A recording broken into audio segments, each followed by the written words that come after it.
I'd like to call to order the special council meeting of Thursday, April 3rd, 2025. Order. The Township of Blackford, Maston acknowledges the Apatippi and Sinepec Nation traditional territory. We live, play, and work here together, and together we shall build a strong and inclusive community. A reminder to all in attendance that council meetings are recorded and made available to the public on the township website for review. It's moved by Councilor McCutcheon, seconded by Councilor Bouchard. Be it resolved that the agenda for the special council meeting of April 3rd, 2025 be approved as printed. All those in favor? Do you have any disclosure of pecuniary interest and the general nature thereof? Being none. Move right down to new business. Before we do the budget, just a couple of quick words here for everybody, at least for our council. Tonight we are embarking on a kind of a new journey for our township, something we haven't never done, or we haven't done for many, many years. So the 7 of us, 5 of us who are here, we were elected to make our community better and move forward in a positive and open manner, which is what we're going to start tonight. So we need to listen, understand, and question, and then eventually we're going to have to do some, make some decision makings. Previously, our budgets were always presented to us in a pared down in a vague form, but tonight we are going to see a budget that hasn't or isn't in that structure. That's up for us to decide. So as council, we're going to be under the microscope, but that's why we were elected, right? Is to obviously make those hard decisions coming forward. We did many local meetings. We did a meeting for Gagne, Shillington. We did a meeting last week. We did a meeting Old Tower Rainbow, where our residents had the opportunity to come out and give us some ideas as to what they would like to see. Again, that's something that our township hasn't done in many, many years. So for that, we should all be very proud. Our staff has worked hard. 2 members sitting in the front who will be presenting tonight have worked incredibly hard, along with the other departments. But tonight we're going to see and we're going to discuss a budget that is line by line. So it's going to take a long time.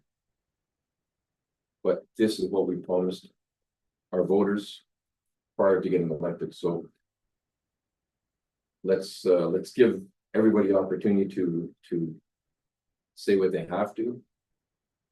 But I want everybody to challenge themselves tonight and tomorrow if we require tomorrow night as well. Because the best thing we can do is deliver value for money. And that's why we're here tonight. So having said that, I'm going to turn the floor over to Sonia and to Heather. I don't know which one of you is going to present. And for those of you that don't know, Ms. Larson, treasurer, and our deputy treasurer is Heather Smith. And also tonight we have Gilles Giguère, director of public services. And sitting behind the sign that says Gilles Giguère is Chris Chiraka. So not to confuse anyone. So having said that, I don't think we need to say any more. If we'll just give the floor to Heather. We'll give the floor to Heather, and I'm assuming we're just going to listen, ask questions, but we're not going to make decisions right now. I'm not asking you to make decisions tonight. Okay. That would probably be too direction. I would like council just to listen to what's being presented. You've asked in my initial conversations with the mayor, as he explained, I was told you want to see the details behind each of these revenue sources for expenditure. So that's what we're trying to give you this evening. Those details. Having said that, we're going to be jumping around a little bit because we'll try to deal with water and sewer first. So Mr. Schrock doesn't have to spend the whole evening with us. Even if there's any questions along Gilles, he should be able to answer. So I'm going to be starting with the water picture.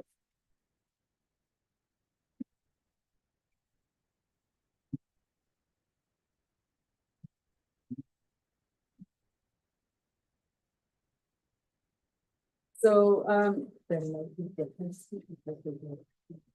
yes, I should note We have a slightly different figure in the budget for this particular one, the first one grants, because we just got confirmation, one of the projects we're looking at doing this year is eligible under the criteria of the gas tax. So the figure that's actually in the budget now is 236,420. And that represents revenue from the gas tax or CCBF. I refer to it as a gas tax because that's what it was called when I was working. And the OCIF. And if you have your capital for water, it'll be noted in there, but we'll talk about that either later tonight or tomorrow evening. I just interrupt you for a second, just, everybody, we're on page 27. Just so everybody's on the same page, as you, if everybody's filling on the screen. It's on the screen, but to make notes on No, page. the number you gave us, could you repeat it? Oh, It's 236,420. thank you. I'm just going to go, I'm not going to say the account number, I'm just going to go by the title. So the next one we're looking at is the utility bill interest. So that literally as it states, those bills that are delinquent, that's the interest that occurs. We split it between water and sewer. So annually, you're looking at about $12,000. So we allocate 6 to sewer, 6 to water. Then we get into the user fees, and this is the revenue that'll be generated from the user fees, but in speaking about them, I would prefer to deal with that tomorrow evening as I'd like to give different options to council at that point. Just based on the increase that'll be necessary, that's the revenue entered here right now. Then we get into administration. There is nothing under conventions and meetings and mileage and meals. In the past, there may have been staff time allocated to that, but we'll be talking about an alternative option that the Director of Public Services would like to look at. And we'll be dealing that with a little bit later. So under telephone, that is your emergency phones, I think, for the water system. So there's 2 of them. The 2820, that represents those phone bills.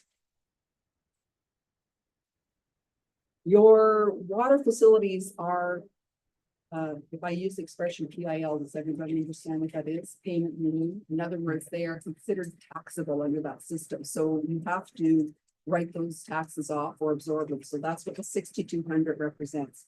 You've got the water plant down at Bellick Lake. You've got 3 in Valgagne, 1 in Holtire, and 1 in Raymore. They're included in there. If you want breakdown from last year, I can give it to you, but it's basically just represents taxes for all of those facilities. Write-offs.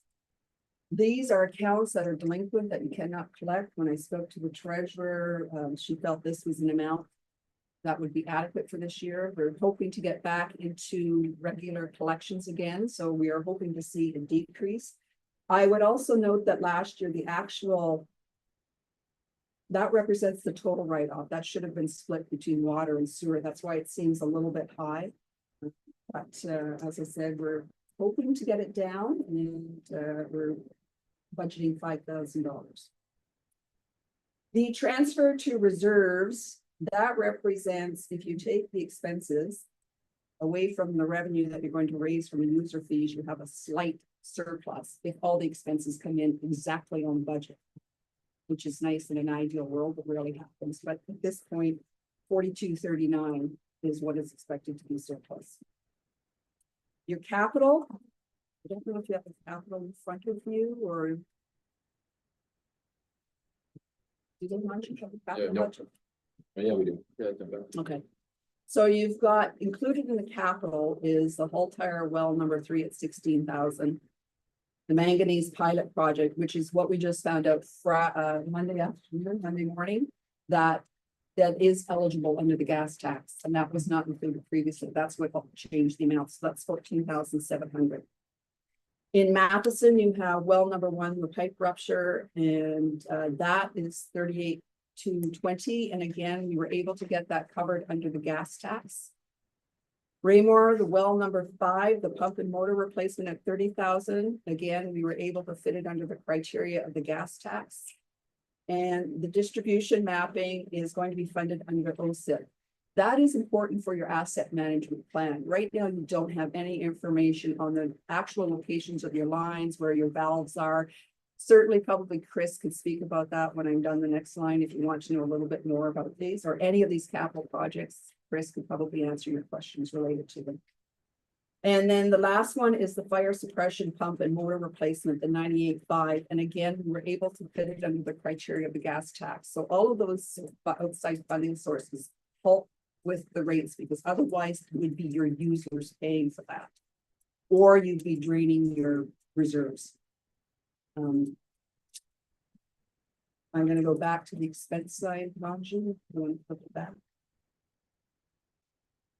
Your utilities, as it said, that's basically an estimation of what your hydro is going to cost to operate your various facilities. Wages, that represents an estimation on the manpower from Public Works when there is a break in the line. The allocation of your manpower towards those projects. Materials and supplies. So those are anything from hydrants, any supplies necessary for any of the water breaks. Again, probably your Director of Public Services could answer more specific in terms of what type of equipment he's looking at. The bigger ones are your contracts. So included in your contracts, we've included time for hydrovac, because that's what's used now. We're estimating about 60,000.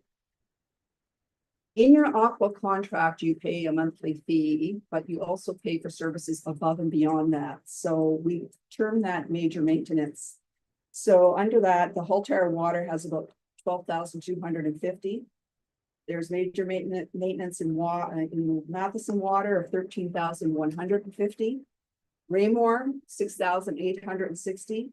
Valgani Water, about 4,400, and then there are expenses to common to all the systems of about 8,450. And then we build in a slight contingency if they go over budget. So that comes to $111,900. The last one is Aqua. So you have your monthly billing.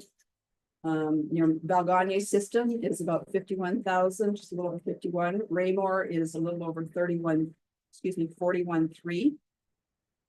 Matheson is 60,744. Halterra is 43,248. Now, this year you don't have what we term an ORO. So Aqua has assumed that responsibility, but that costs you $1,582 a month. So annually, you're looking at $18,984. And again, the Director of Public Services can explain what that is to you. I'm certainly not the one that's going to have the knowledge on that. As well, this year, we're looking at enhanced services from Aqua on the operational side. And again, I'll let the Director of Public Services speak on that. But if it is approved by council, it would probably be initiated and we'd have about 8 months worth of expenditures. So that adds up to about $128,224 for a total of $343,600. Now I'll ask the Director of Public Services to comment on the ORO and the enhanced operational. Okay, thank you. So the enhanced operations is basically right now, we don't have anyone licensed in water. So even anything we're doing on the district side, we are relying on Aqua to be there to ensure that we are compliant. If we follow the models that have been done in the past, we're probably looking at needing to have a minimum of 3 people licensed on staff. One would be myself, another the supervisor, and then a full-time employee to make sure that we always have somebody available when needed. So at this point in time, with the staff that we have, sending people away for training is highly unlikely to be possible. As of even right now, this week I'm 4 people short on my manning schedule. There's some people being away and whatnot. So Aqua and ourselves have sat down and they would be willing to take over the distribution side of our operations at this cost. If we look at what it costs us to have a full-time employee to this cost here, yes, it is a little bit more, but then we also don't have the liability of that service. Aqua would call upon us when there is still a break. So that we could use our equipment so that there would not be an additional cost required on water breaks. They would also help us manage our inventory and then make sure that we keep things up. Chris, I don't know if you have any. Sure, through the mayor to the mayor and council. Thank you for the opportunity to speak on this topic. So we provided what you call the distribution and maintenance collection proposal to the municipalities administration. Currently, for the last 5-6 years, we're not able, or the municipality is not able to provide regular maintenance services for your distribution and collection system. So cleaning out valves, locating valves, making sure things are operable and so on and so forth. So right now, for example, we have a leak in Valgani where we can't even narrow it down because the valves aren't accessible. I'm not sure where the locations are, and some are full of gravel. So what we were proposing, because currently we are the overall responsible operators and overall responsible authority for the distribution and collection system, is that we would in 2025 hire one full-time staff member to start progressively conducting those works. And then in 2026 and 2029, it'd be 2 full-time staff for your distribution that's fully managed by Ontario Clean Water Agency, and the senior manager would be myself in the area. I've got an extensive list. I'm not sure if you guys want to go through it. It includes everything from updating GIS mapping, doing your Ontario One locates that come through for your contract. Doing all your maintenance and uncovering your valves, mapping, and then also setting aside annually a small portion of funds that we can continue progressively doing maintenance. Because we know when we start uncovering valves, curb stops, etc., there is going to be a probability of additional cost to actually maintain those there because they have not been maintained for a long period of time. The cost is the cost. It's just the life cycle of your assets. If you're not maintaining, just like your vehicle, if you're not maintaining your vehicle now sitting with your pipe work, once things go sour, the cost does obviously get a lot higher to replace. We're also well suited in-house to do all the training for those staff. And absorb that as well into our operations. So I'm not sure, is there an appetite to go through some of the main points of the proposal, or just looking for a high level of information?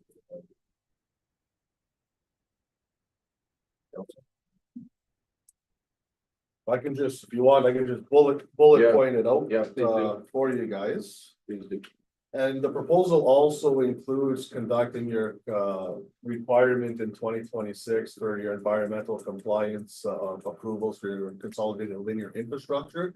So we've asked the ministry for a postponement to 2026 to start on that program. So it's about 26,000 to start doing different studies for your collection system. And these are mandatory now through the ministry. So that's included into your pricing as well. So what we would do for the scope of work. 2026, so water distribution, we would do any minor repairs on your system with parts that are owned by the municipality. We would go into your storage quantity, inventory, everything, put it into our system that's called Maximo. We would track everything as we use it. We would organize, schedule, and supervise your sanitary sewer flushing programs. Your wastewater main locates, address any wastewater related complaints.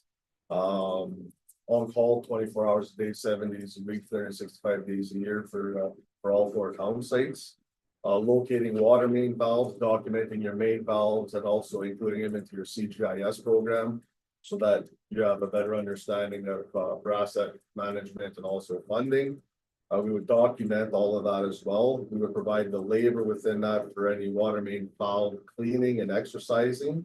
We also have a leak detection program, which there's a minor cost for an hourly rate for the unit, but the 2 staff members would not be charged because they would already be encompassed into your operating and maintenance program. So we would do your mapping, your semi-annual water distribution flushing from your hydrants in all 4 municipalities. Pumping out your fire hydrants as well after your semi-annuals and in the fall, and then once your fire department uses them. Hydrant functionality testing and progressive maintenance on those as well. Documenting non-functional hydrants and different infrastructure items. and coming up with a feasible plan for the municipality to address those. And obviously the labor for locating anything to do with the Ontario One Call system. We would also, while myself would be sourcing and investigating possible infrastructure funding opportunities as it relates to your distribution and collection, as we do now for your plant facilities. And overall management of your capital planning and daily operations and derive those plans to be able to maintain your core systems adequately. As I mentioned, the inventory of the parts. So that would be just on the gist of it on the water side. There is some room for the price to possibly decrease. I'm speaking with the administration. You guys do have a waterworks utility ban. That's in good shape. That's set up for water operations. So that could be a possibly to strike a deal out for that, even if opposed to having an off-road vehicle, we would purchase it off use. Or something of that nature, so there's some thought for cost savings there. So that's kind of wraps it up on a high level for the water side. I do have the proposal if anybody needs more information on it. I'm going to go on to the sewer budget now. Can I stop you right there? Yes, Does anybody have any questions on the water? Can we stop at every utility? I know I have some questions, but I'll open it to council first. Councilor McCutcheon. Thank you, Mr. Mayor. This is a question for Jill and Chris. So. You mentioned the water vehicle. So if we're selling off the water vehicle. Are we not going to get people trained? And we're just going to. Look into contracting Aqua. Going forward. All the time? Yes, my initial thought, for the time being, because if the van sits there for 2 to 3 years idle, it's gonna start to deteriorate anyways. So I would sell off the asset, start working with Aqua to see what this relationship looks like. Let's see where our manning goes to in the next 2 years, and then if we are looking at our 5-year budget down the road, we would be able to see then what we have the most appetite for. The issue for us really is the way that we are set up with our current union. Is that utilities isn't a full-time job, right? So you train somebody, you start to get somebody tickets in utility, the greater opposition comes open, they start to go up that chain, it's harder to get them to come back to the office. Or someone who's truly interested in living and breathing the water aspect. Typically, as soon as these guys have an opening, they're applying for a job with them because they want to do that day in and day out. So to find somebody who wants to do all the training and for us to be able to retain them. To actually have a long-term plan to where we're paying itself off, just doesn't seem very feasible. The current workforce and where we're heading. Follow up to that one. Said the enhanced services was 128,000. Guess we the number right for 2025. Well. If they're asking me the question, like my proposals were at 192,000 for the 2025 year, but that includes a vehicle. Some managerial costs as well for myself to manage it, 1 full-time staff member, on call 24 hours a day, 7 days a week, and our administrative works as well, including all your logbook and your compliance aspects, and the list goes on for that portion. And then in 2026 and 2029. The annual costs would be 298,000, which is $24,000 monthly, and that's 2 full-time distribution and collection staff that work just for the municipality. That includes some finance, obviously, for my managerial duties. 5,000 for staff training, and our training we got low cost because Aqua is 1,000 employees across the province. We do most of our training now within house, and the same thing with the on-call, the administrative works, vehicle, etc. So that'd be 24,000 moving forward on 2026 to 2029, and we put it on the 5 to 6 year plan because for me to go source out to distribution and collection individuals, I have to have some insurances that we're gonna be able to provide this on a more of a long-term aspect for everybody, so that we can retain those workers. Retain them for your municipality, have them training geared for this specific, these specific four sites. If I could just answer Councilor question, in the budget, it's prorated because by the time this would Right. actually get into place, it would only be part of the year, so it's prorated in the budget. Sure. Thanks, Mr. Mayor. Like, can I make a suggestion that we go through, like, because I have a lot of questions on this right now. Because you mentioned you want to go through the whole thing and then tomorrow we kind of come back at it. It's as fast or as slow as council wants it, because this is your opportunity to ask the questions while they're here, so if you have questions, I would certainly encourage you. Okay, Yeah, if we're on water, that's Okay. talk about water, and I know some questions might fall and go over to administration and fall into sewer and all that, but let's at least try and get some of the questions out. just going over, if you go up to the user fees on the screen, so everybody can see it. Like, so I'm comparing the actual 2024 to the new 2025. And for residential municipal, multiple residents, we've increased it by 12%. And then the one for commercial, we've increased it by 24%. The So, fees. That's where I wanted to get into tomorrow, the fees, because you have to look at your various options. Yeah. I will say this, prior to confirming some of the grant funding, if you proceed, if you were looking at very substantial increases. We have gotten that down, but again, I thought I would deal with that more tomorrow in terms of providing options to council and what they can do in forms of the rate. You are correct. I mean, the higher the fee, even though it's the same percentage increase, the result in revenue, 12% on the residential rate and 12% on the commercial rate. It's quite different in terms of dollars. yeah, because right now it shows it that, the commercial one shows it that. It's $20,000 more, so that's what I'm saying. I guess I'm trying to understand that, Yeah, To- I'll to talk about do it in what- terms what- of the number of users, yeah, in terms of the small commercial, large commercial, and your institutions and that. So you'll see tomorrow when we look at the rates, the breakdown per category.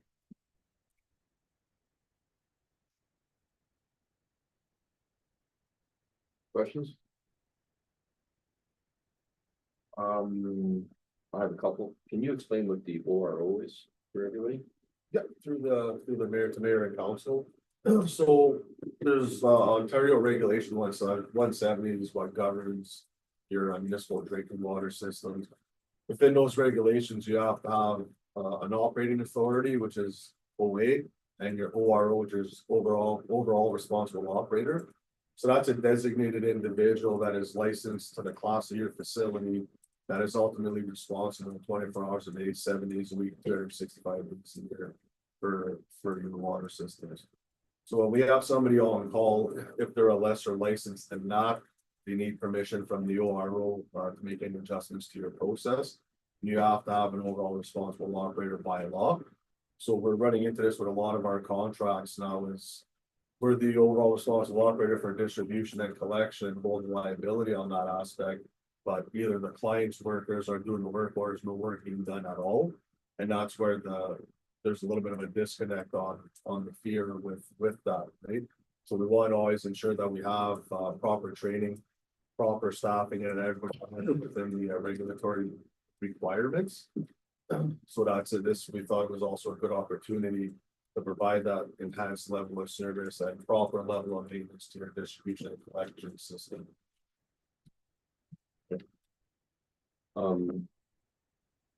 I question the hydrovac for $60,000. Do you know what we were for last year?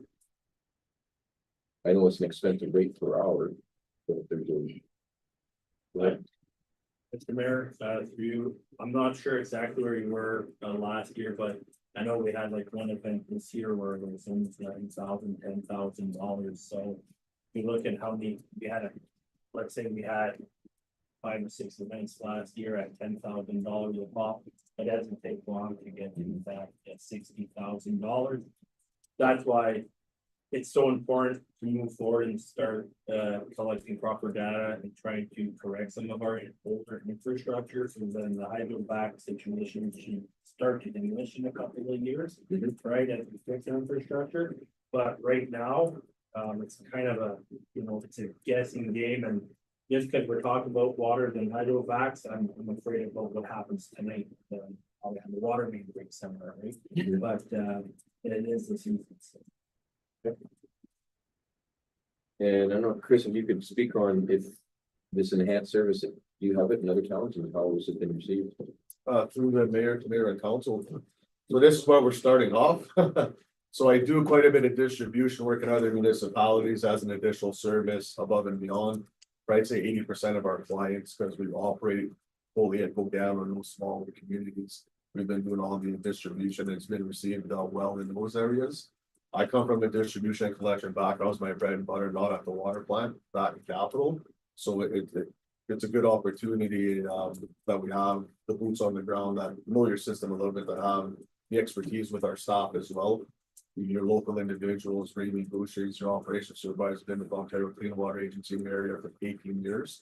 So this is why we're providing these services.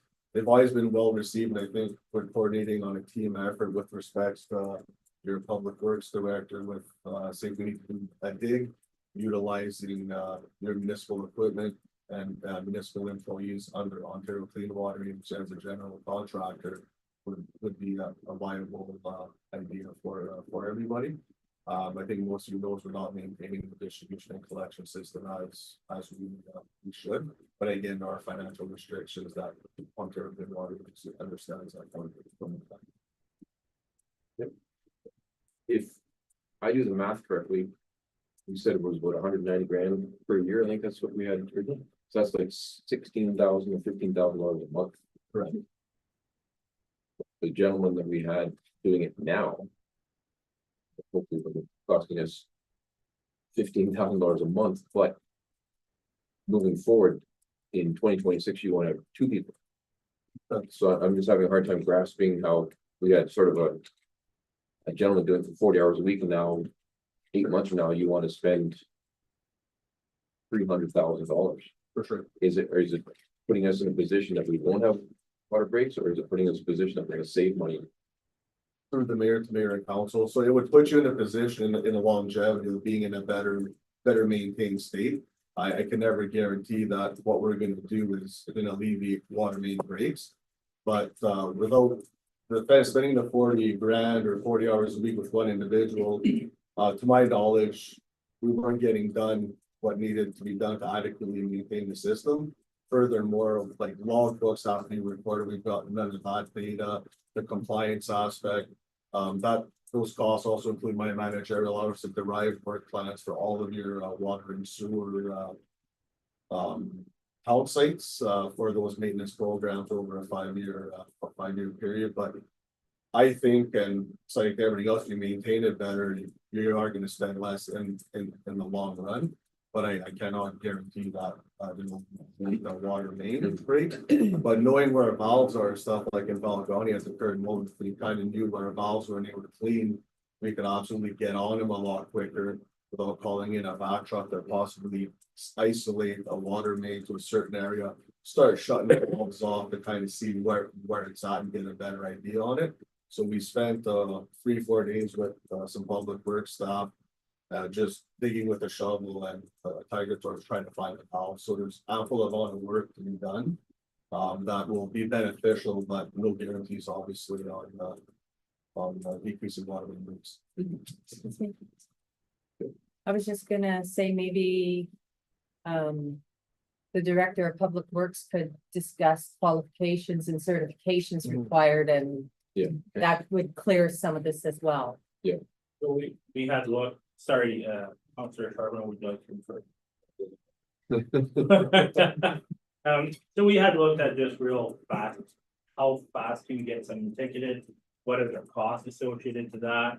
And then there's like yearly cost and whatnot. So for one of our employees, if we take an employee and we call them Waterworks and that's all they're gonna do. After licensing and everything, you're in the neighborhood of about $130,000 for one of our employees, that's probably. And yet, we still would have to get them certified, and we would still need Aqua there, because in order for them to get certified, we need to be working underneath some of our GAP certifications. So we're looking at 130 grand, let's say, per employee. On the union side, we're looking, we need at least 2 people. Then myself, to make sure that we have nobody who's here who hasn't certification, right? The other thing is having these 2 people. We need the 2 people because we went so long without doing what needed to be. Without doing the mapping, without doing the proper things, without doing the proper testing. Already this year, we've had 2 events. The 2 events together have cost us almost $25,000. That was above and beyond what it should have cost us if this work would have previously been done. So in 2 or 3 years from now, it's not going to be overnight, but in 2 or 3 years from now, that 25 grand that we've already spent this year should not be spent if we have all the proper tools. That's perfect. Thank you, Mr. And that's kind of where I was going. The big expenses that we've had this year were because we didn't know where the valves were, we didn't know where the sewers were. So the back truck was just going blind until we found it. I was there.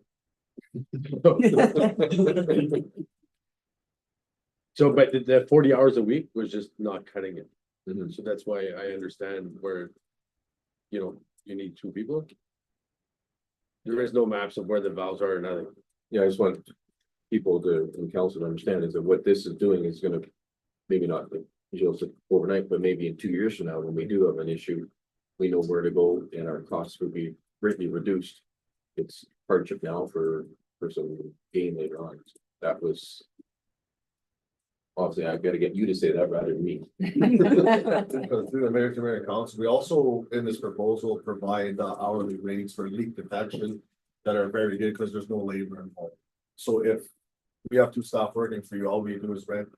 It's an Aqua own, but it's a rental, $45 an hour for leak detection equipment. We've got a tow behind back truck, little vac machine that if you're not doing a massive vac job, that's also available for, you know, if you have to clean out a valve instead of getting rain suns at $330 an hour. You can get this thing for $70 an hour with one of our staff members on it. That's just food for thought. And then the purpose of 2 people as well is to get more bang for your buck and also health and safety. So a lot of the work, all the work of distribution collection within a right of way. Vehicular traffic as well, right? So just best practice because we have to have all our control plans.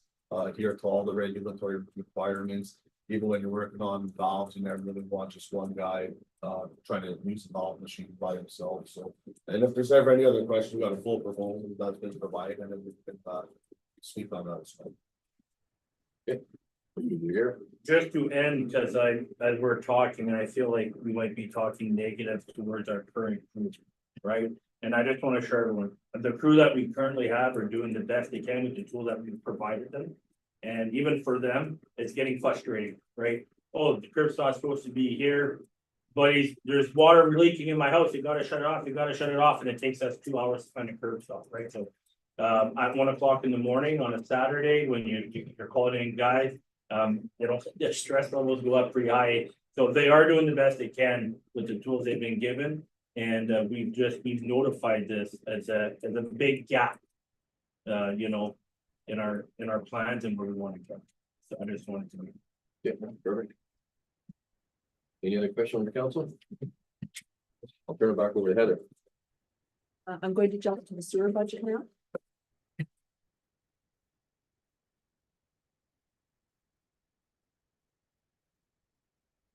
So again, on the revenue side, you have utility bill interest. So as I indicated earlier, this is on any outstanding bills. And we're hoping to tighten collections this year. That is the goal.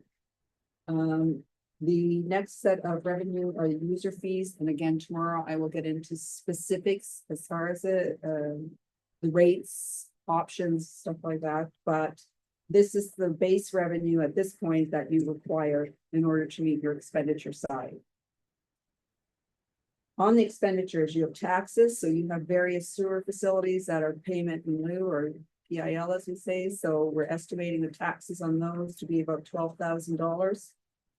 Your write-offs, so that would be your vacancies or any bills that are deemed uncollectible, is 4,500.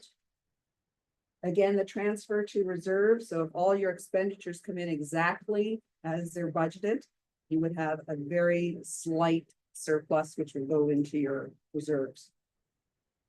The capital, Mungie, if you could please step over to the capital. So as far as sewer,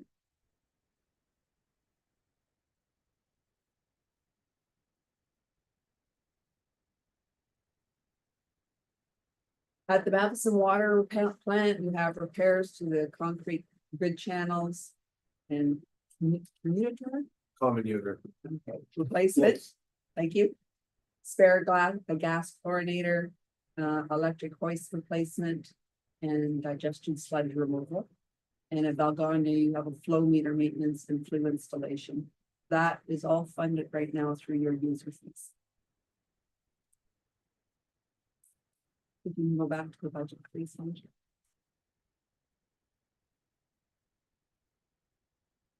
So your utilities is strictly your hydro related to running your various facilities. It's an estimation.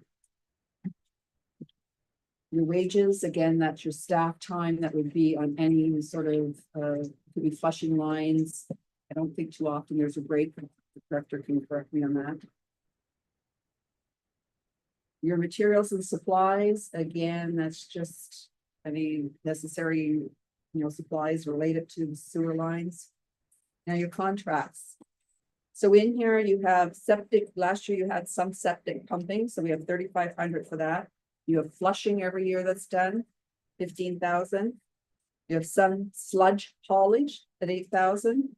And again, in this case, you've used some hydrovacs in the past, so there's 25,000 in the budget for the hydrovacs.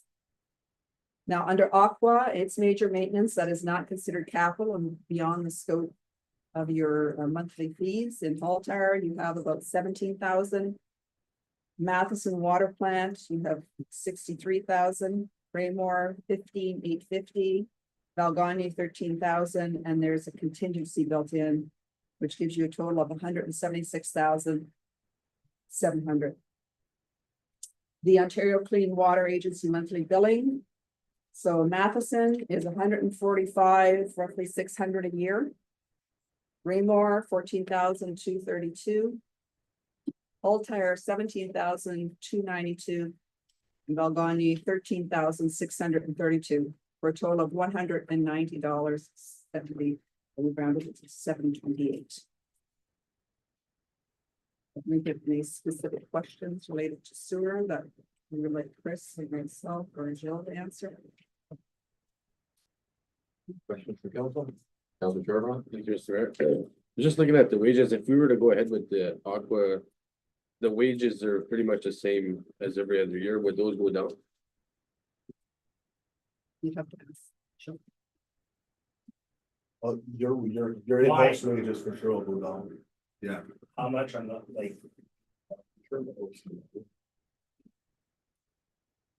Just the 300,000 that we provide as proposed includes your water and sewer. And I just want to bear in mind, everybody, when we, like, our capital letter is a little heavy this year. Because over the last 2-3 years, quite a bit wasn't done. So the common unit for 26 grand's been outstanding for 2 years, the grid channels and some other items. So next year, we're forecasting a little bit of a decrease in the actual capital expenditure request from Aqua, if that helps at all. And there's quite a bit of an increase for sludge hauling now too, so there's only 2 registered companies in the area that do it, it's E360 and GFL. They're about 3 times the price as CNH Pumping, but bearing in mind CNH Pumping, they don't have the license, never had the licensing, right? So that's why there's a cost differential. And we've also been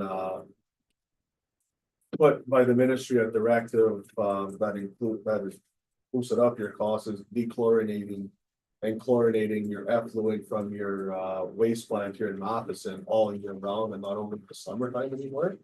So the ministry just gave us a directive that we have to chlorinate and dechlorinate year round. where it used to just be in the summertime, so you're adding about 7 months more of chemical costs. Sodium bisulfate to dechlorinate and chlorine gas to disinfect. So you got full year round costing now for those two items, unfortunately, where it was just seasonal before, just to provide some context.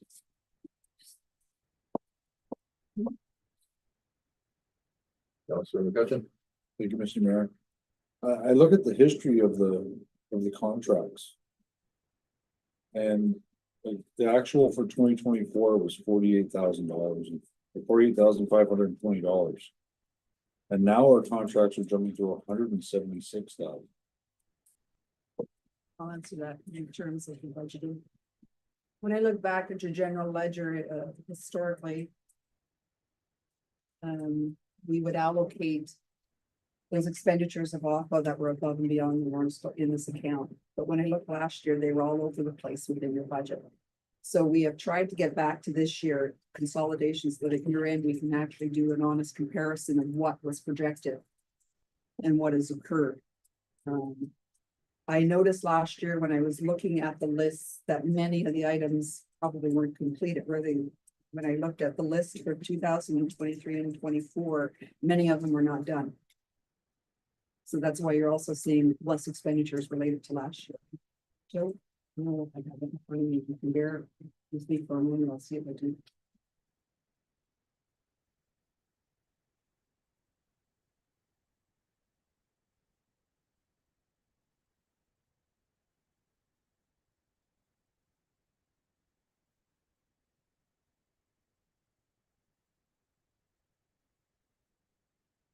Same question on the piece here. Went from the 2024 budget of 2,500 to the 2025 budget of 176,000. Throws you for a loop. So last year, I know in the sewer, many of the items that are not considered capital were in the capital amount.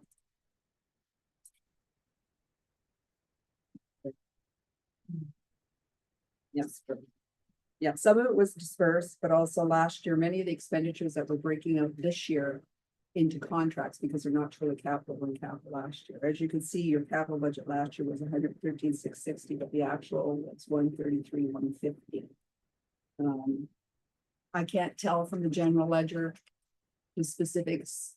You know, unfortunately, it's just not possible at this point without digging out every invoice. Which would be time consuming, but we're hoping this year to have a truer picture. And as he said, there's things being undertaken this year that haven't been in the past that need to get caught up. And so. Councilman Kutch was referring to contracts and you're referring to capital, so they. Well, it's because what would have been buried last year in capital, we've taken out and actually put it into contracts because it's not capital. Like last year, there was, you know, $850 for some chemicals in capital. That's not capital. That's, you know, that's a contract. So we're trying to make that distinction this year and putting it under contract so that at the end of the year, the treasurer can look and see what actually got spent. Was it within budget? Was it outside of budget? And if it's truly capital, because yeah, the auditors just want to see what's truly capital in capital. I'll attest that, speaking to both of you in the office, that a lot of the expenditures that they were looking for weren't in the actual accounts. They should have been, like memberships was. You probably get to later on, but memberships had, I think, diesel fuel under membership expense. So it's going to be kind of hard when we do move forward to why would one expense go down and what in the following year when it wasn't in a proper position to begin with. And we have tried to do some journal entries before to try and get things where they did belong, but moving forward, we're really got it. Will be clean and concise. As if I could just say, and if you look at contracts in 2024, the budget was $2,500. Yeah. And what spent was 48. And again, I don't have the details to tell you what that was. It just wasn't available to me. It was just, I can understand like some of it was broken in the wrong place, that why the number would be inflated, but when you see it on paper, it's. Yes, It's all- and it is, I think, as Aqua has said, this year there are above and beyond what was there last year, so you're seeing. Probably, for lack of a better word, a double whammy. Increased costs in terms of project and allocating to more correct area where it should be in terms of our general budget. Sure, just, through the mayor to mayor and council, so 2025, we're forecasting five, for sewer and water combined. Approximately 524,000 in capital, 2026, you're down to 205. So, and then hovering in those areas thereafter, right? So it's just been, again, some things that got piled on, and some items like the distribution housing for Raymore for 55,000, well, it's administrative directive that the municipality not gonna have to do it, there's no questions asked. Same thing with the year-round chlorination, those are costs that are unfortunately not going anywhere at the current point in time. If that helps clarify. I'll ask, Mr. Jagar, are these items that we can apply for grants or help with from the government? If I'm assuming all 400 and some municipalities all have the same issue as us. Yeah, there could be some grants out there, Mr. Mayor. I'm not aware of any at this time. I haven't had much time to look to see what's out there. But it's something we can assure. Is it something that maybe a summer student could partake in to reduce costs, or is it something more technical that? Yeah, Through the mayor to mayor and council. I don't really ever see too much funding out there for operating costs. The only thing you might get covered is as your treasurer and every treasurer mentioned was gas tax, so we'll say for some of the larger items. But I've never seen funding for general operating materials costs. so I was just thinking of like the mapping that we're, Right, but the mapping would be covered under gas tax, if I Yeah. recall correct. I'm just trying to use gas tax or something. Oh.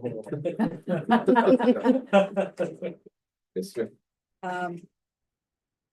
Yeah, so one of the things I done some research on was the gas tax and eligibility, and that's when I spoke to the treasurer about it. We had met with Aqua to sort of get a better understanding of the particular project.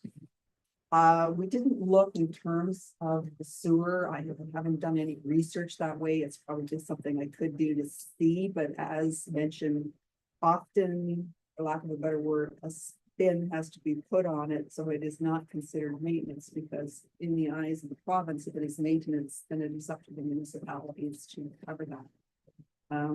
But I can do a little bit of research tomorrow in terms of the gas tax and sewer projects. I focused mainly on the water. And I have had the treasurer send some information away to see if some of them would qualify, and we were successful in getting some of those. But I'll take a look at the wastewater. Perhaps tomorrow. I don't know if I'll have an answer for it tomorrow, but. Councilor Sherman. Also, just listening here, I think moving forward, we might have to go back in time and get rid of the back truck and start using a backhoe again. Cause we're at 85,000 just in back truck. That's a lot of back. Those are estimates as well, right? Yeah, that's budgeted numbers, but. Yeah. Figuring so many. But before, like, that just, that wasn't a thing like 5 years ago. Mhm.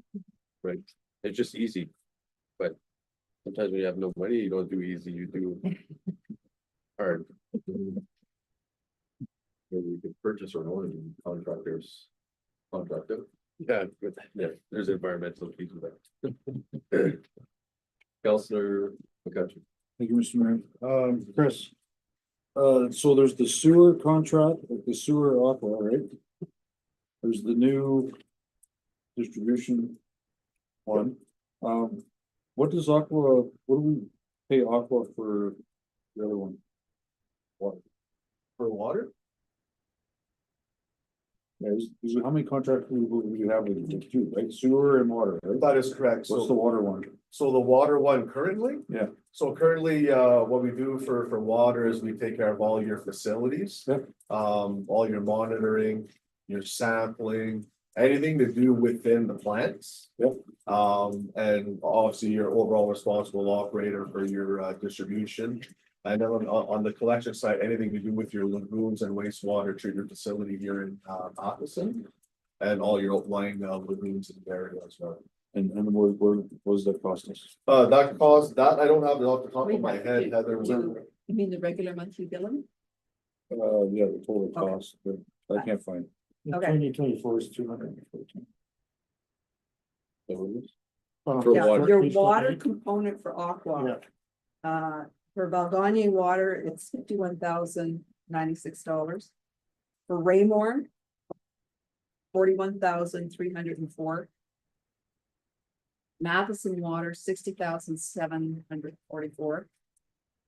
Altair, $43,248. That's not your ORO, and that's not the other. That's the regular, as I call it, just refer to it as your monthly billing. Am I answering your question for anything? Yeah, you wouldn't have that total number off the top of your head. Yeah, Those I are know. 200. Close to 200.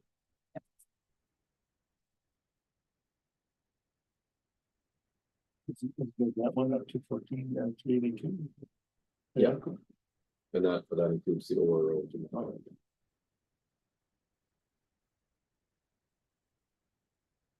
So without the ORO, it's 196,392.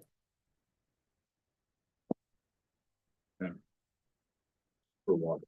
For water. Yeah, I'm just looking, like, we have 3 contracts with Aqua for 3 different, well, 2, but we're gonna, looks like we're asking for a 3rd one. And we're into Aqua for almost 600K. Mhm. In those 3 contracts. Yeah, proposed, yeah. Yeah. Yeah.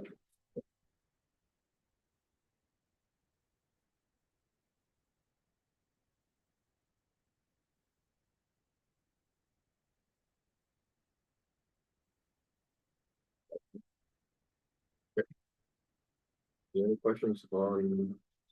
Sewer? Any comments from Mr. Zager? No. That will be good. Perfect. Okay, give the floor back to you, Heather. I'm gonna jump around a bit. I'm gonna go to the library now because the CEO of the library is here, so if you have questions, perfect chance to ask her.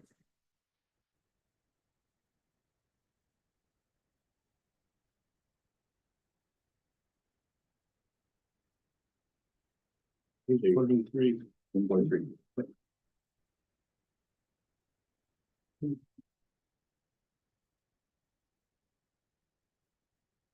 So I'll go through the revenue first. So you have your library grant, that's from the province, I don't think that's changed in that one, I guess here many moons ago, so $7,995. The rent, so if there's special events held at the library, they charge a fee, so they're estimating $200 in revenue from that. Any penalties, any sales they have, administration fees, estimating $1,000 in revenue.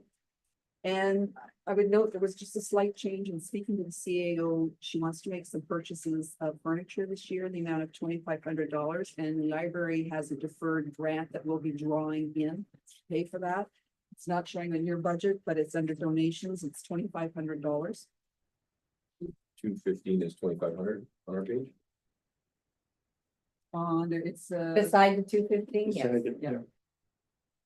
yes, The right. blank, I didn't know what you Yeah. were referring to. yeah. Okay, good. So on the expense side, you have the wages, you have the CEO, part-time staff in Matheson and a part-time in Raymore. That's $74,114. The benefits related to those staff. And conventions and meetings, those are basically just local meetings that they attend. Mileage and meals, again, for the board members, or if the CEO goes down to Raymore, any trips to Timmins that she has to take, that's covered with the 500. The telephone, you have the Matheson phone fax line at 1560. Raymore has a phone at roughly $1440 a year, and the Raymore internet is $780. And then you have charges for the phone internet at $336. So you have a budget of $4,120. General stationery and supplies is 8,000. Books, magazines, newspapers, anything the library has to acquire, the budget is 13,000. Special events, so those are things like Library Week. There may be other ones, the seal. So that budget is 500.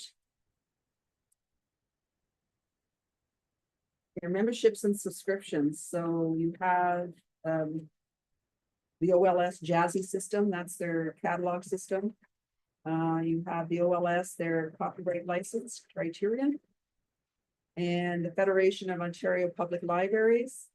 They have an ebook subscription, excuse me, and they have to have Microsoft software, so your budget is $3,200 for that.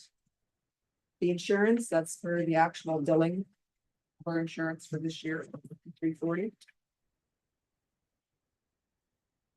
Transfer from reserves, so you're using reserves to pay for the capital, which is you want to go to it, which is the one item.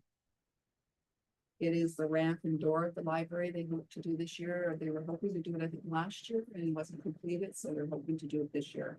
And that's being funded from the reserves.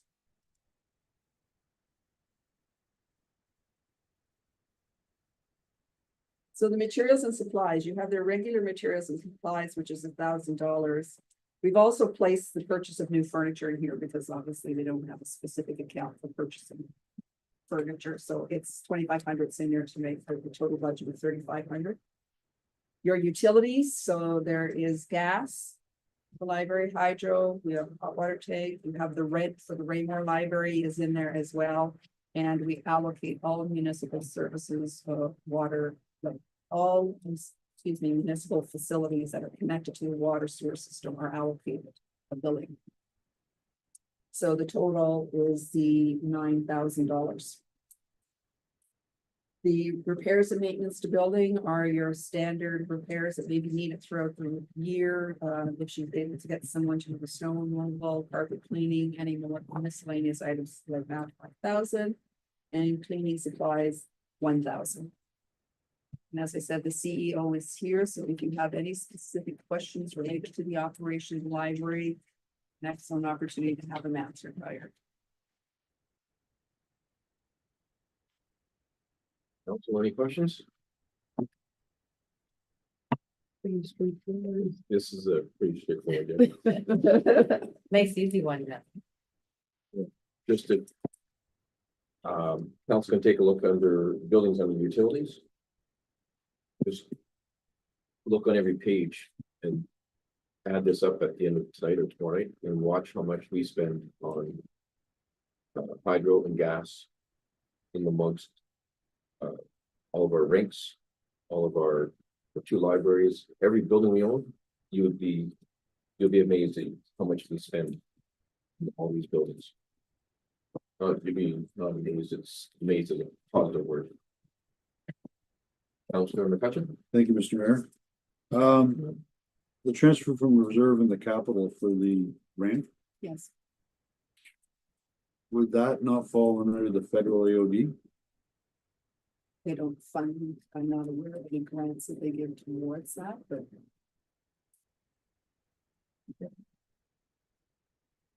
It might be, I don't know if it translates to municipal buildings, but I know they're doing the government buildings, it's federal grant. Make every building wheelchair accessible Yep. and all that. I don't know if we could, Look into that. yeah, see if we can click into that. You got that one? Yep. Councilor Wishart? Yeah, just a question that keeps coming up is the cost for telephone, but like this is an actual for 2024 was $5,400. What's so expensive in telephone? It seems to come up in every part. The actual in 2024, Yeah, it says on your screen there, it's 54.52. would you like to comment on that? Yeah.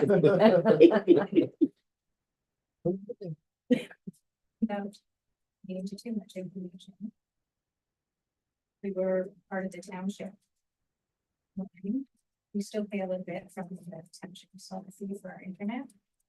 I agree with the phone from the township. That's a conversation with the- So it costs no extra to hook up her phone. So that's a little bit why there's an expense there. No, It's okay, nice. but it's still budgeted at 4,100 for, so like, what's your regular phone bill? Like, And $100 for the phone, fax, the township for internet. And we're paying $60 a month for the internet. The budget right now for Madison phone fax is $130 a month. Raymore phone is about $120 a month. And the internet is 65 on top of that for Raymore. And then. Mission is utility township for internet service for Madison. Phones are cheap. If you look at the back to the water bill, it's $3,000 for two phones. we're gonna have one more. So it's- That's another page. Yeah, I didn't budget that. Who are renting the library? I'm sorry? You rented from Nissan? Yeah. Cheap. 225. And there's no utilities.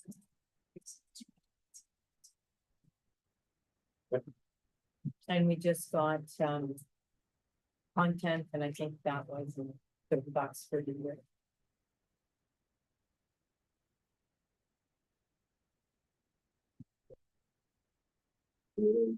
Question from the council on the library? Okay. Or yours, I'm going to jump back to Public Works. Yeah.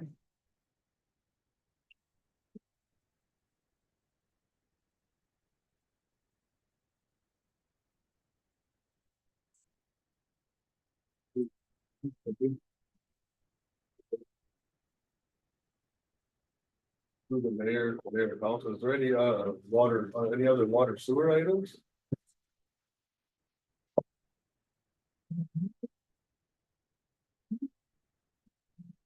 Might have one on 9:30. The phone hasn't stopped ringing since yesterday, so I could picture that happening. If there's ever any other questions, Heather, on sewer for Yeah. gas tax, give me a call. Yeah, I will. Perfect. I may have to talk to you Yeah. tomorrow. Then. No problem. I looked for some keywords. Perfect. Thank you. Thank you, Chris. Thank you.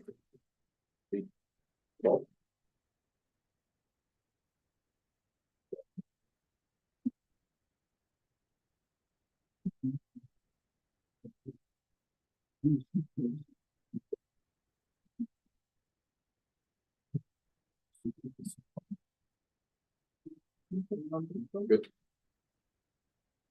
So in Public Works, under the revenue side, you're going to see the 515,000. And what that is, if you look into the capital, that's the NORDS funding.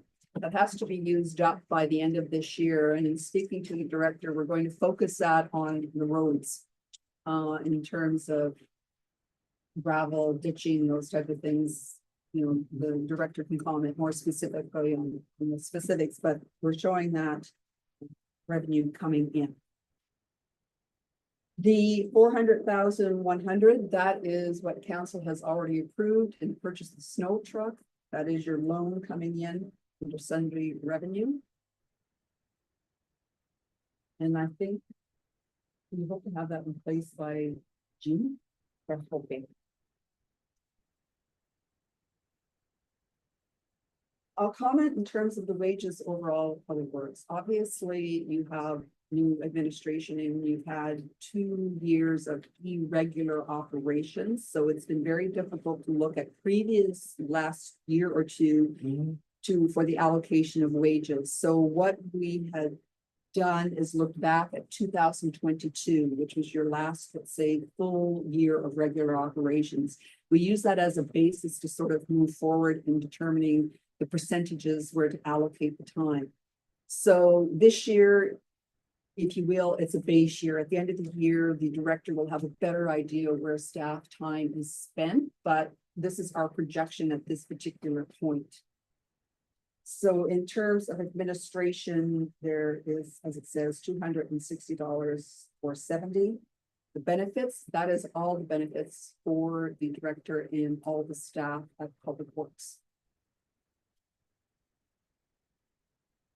Your clothing, you have a boot allowance. We're estimating 3,120. And you have a clothing allowance under your collective agreement. So we're estimating 4,810 for a total of 7,930. In terms of your conventions and meetings, the director will probably, if he's able to attend, if there's local meetings of AOR, which is the road superintendent, or there used to be the Northeastern Ontario Public Works Association, any of those local meetings. The bulk of this is for, if you will, health and safety training for your staff.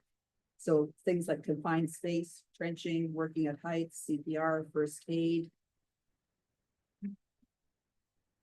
Sheet.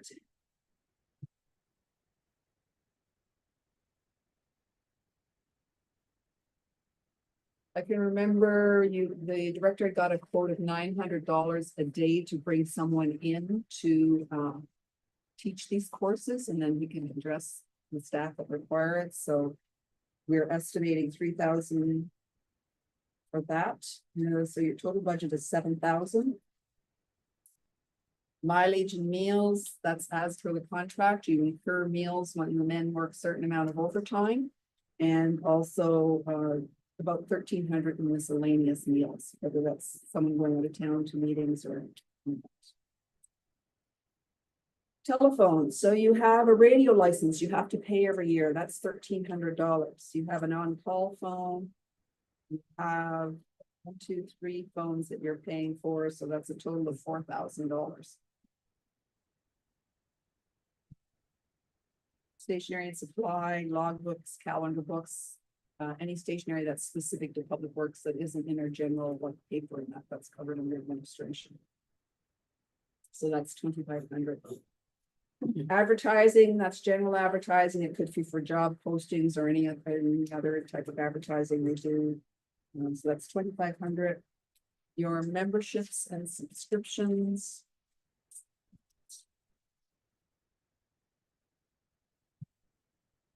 The Public Works is the OGRA, which is $820 a year, and it's called AORS, which is the Association of Ontario Road Superintendents.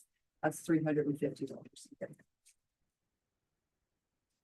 And you have miscellaneous certification of the men as well, whether that's driver's licenses.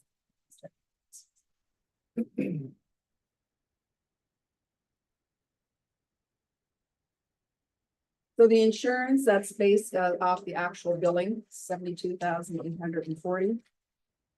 Your long-term debt, that is your loan for your snowplow. Your capital is your snowplow that council's already approved. Your long-term debt principal and interest, this is just an estimate on our part. We're assuming that the debt would probably start in June. We just used an amortization package to look at estimates as to what those payments will be for 6 months of the year on that debt.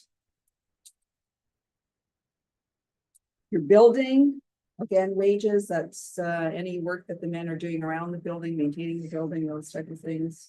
Materials and supplies, so in there goes everything from shovels, brooms, shop tools, hand cleaners, 29,750. Utilities, your hydro is about 13,200. Your gas, we're estimating 17,400. You have hot water tank rentals, and you have an allocation of water to the shop. So that's 35,150. Maintenance, repairs and maintenance on the building. Your janitorial contract that's under there, so that's $6,500. Any maintenance on the overhead doors, pest control, general building maintenance, that's under the 15,945. Laundry services, we provide that for coveralls that the men require. Equipment, that's basically your mechanics' wages. Materials and supplies, that's any parts necessary to repair your equipment. Your license plate renewals are under there as well. The actual last year, of course, we can't look at in terms of being an honest estimate because of the work interruptions, so we've just used the budget from last year and elevated it slightly. Fuel, again, it's an estimate on our behalf as to how much fuel will be used. Lubricants. That's your, as specifically as it says, $8,000 for the oil not needed.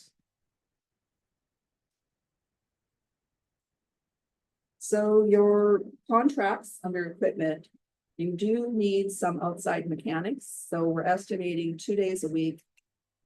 Times 30 weeks at 112 an hour, so you're at 53,760. And you have a few charges that came in this year that were budgeted for from EXP. I believe you use them for a short time to provide services before you have an individual hired, so we're just, those bills are reflected in there as well. I think I changed them. Yeah, that should be 56,110. As I said, wow. It's a 912, correct? No, I believe.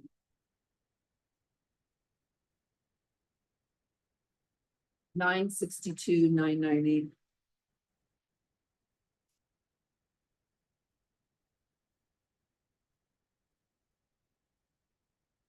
Stop maintenance, again, the allocation of the men's time.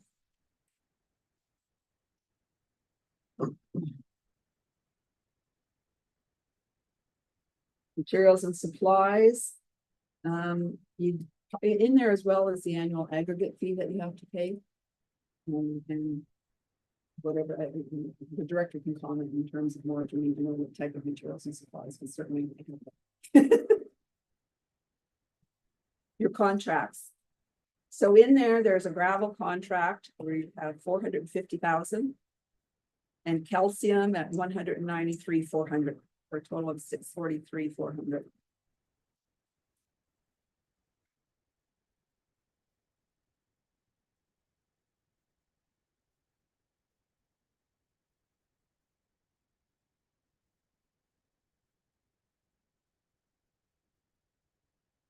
So you have your wages under hardtop maintenance, which is as it says there is cold mix, street cleaning, hot mix shoulders. Your materials and supplies are the cold mix. And again, this is an estimate as to what they think they'll anticipate using under cold mix. The director requested 10,000 be placed in there just for miscellaneous contracts that can occur related to the hardtop. Your winter control, as it says, that's your snow plowing, scarifying, sanding, salting, color drawing. The allocation of manpower, the 260,383, your materials and supplies. So those are everything from salt bin, grater blades, plow blades, propane, replacing mailboxes that have to replace from residents that they pick up over. So the budget's 25,000. Your contracts. So there's salt, 40,000, sand, 60,000, float services of 10 for a total of 110,000. Urban maintenance, that's your mowing, catch basins, your railway crossings. Staff time, 22,780. Materials and supplies. They can be everything from handicap parking maintenance to just miscellaneous purchases that way. Contracts. Any maintenance done on the ONR crossings has to be paid by the municipality. When the director spoke to them, they don't anticipate anything major this year occurring, so we budgeted 8,500. But if they get into the Matheson crossing, it'll be much more substantial. I don't know the last time they did any major maintenance on it, but they've indicated they're not anticipating any major maintenance this year. Your rural maintenance, bridges, beaver control, culverts, ditching, manpower allocated 98,316. Materials and supplies, those are everything from culverts to bridge material. It's at 50,000. Your contracts, that's your nuisance beaver contract. Engineering, you have approximately 20 bridges that have to be inspected every year. So we do this on a rotational basis, 10 bridges a year. So it is estimated probably approximately 2,500 per bridge. So that's your 25,000.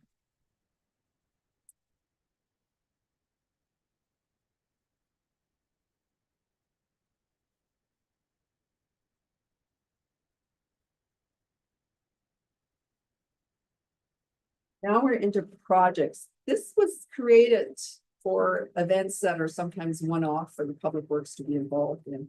So this year they have the Balgonian playground where the fencing has to be relocated. So that is in that particular account there. So you have the staff time. And it is estimated that probably have an outside contractor assist as well and something like that. So they have 25,000 in there as well. Street lighting, materials and supplies, that's for the repairs of all of your street lights. Utilities, that is the cost for the hydro for the street lights. And your contracts, we're hoping this year to do some street light maintenance and we're budgeted $20,000. Your sidewalk maintenance, that's just your standard annual maintenance, so that's your staff time involved and the materials and supplies they anticipate. And the snow plow removal of the sidewalks, that's the wages at $63.28. And your crossing guards are two crossing guards that you have, the benefits, and just a little bit in there for materials and supplies. So I don't know if you have specific questions for the director.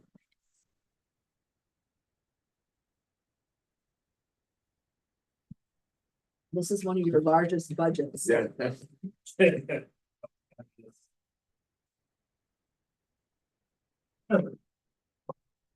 Who's going first? Oh, we got Fred.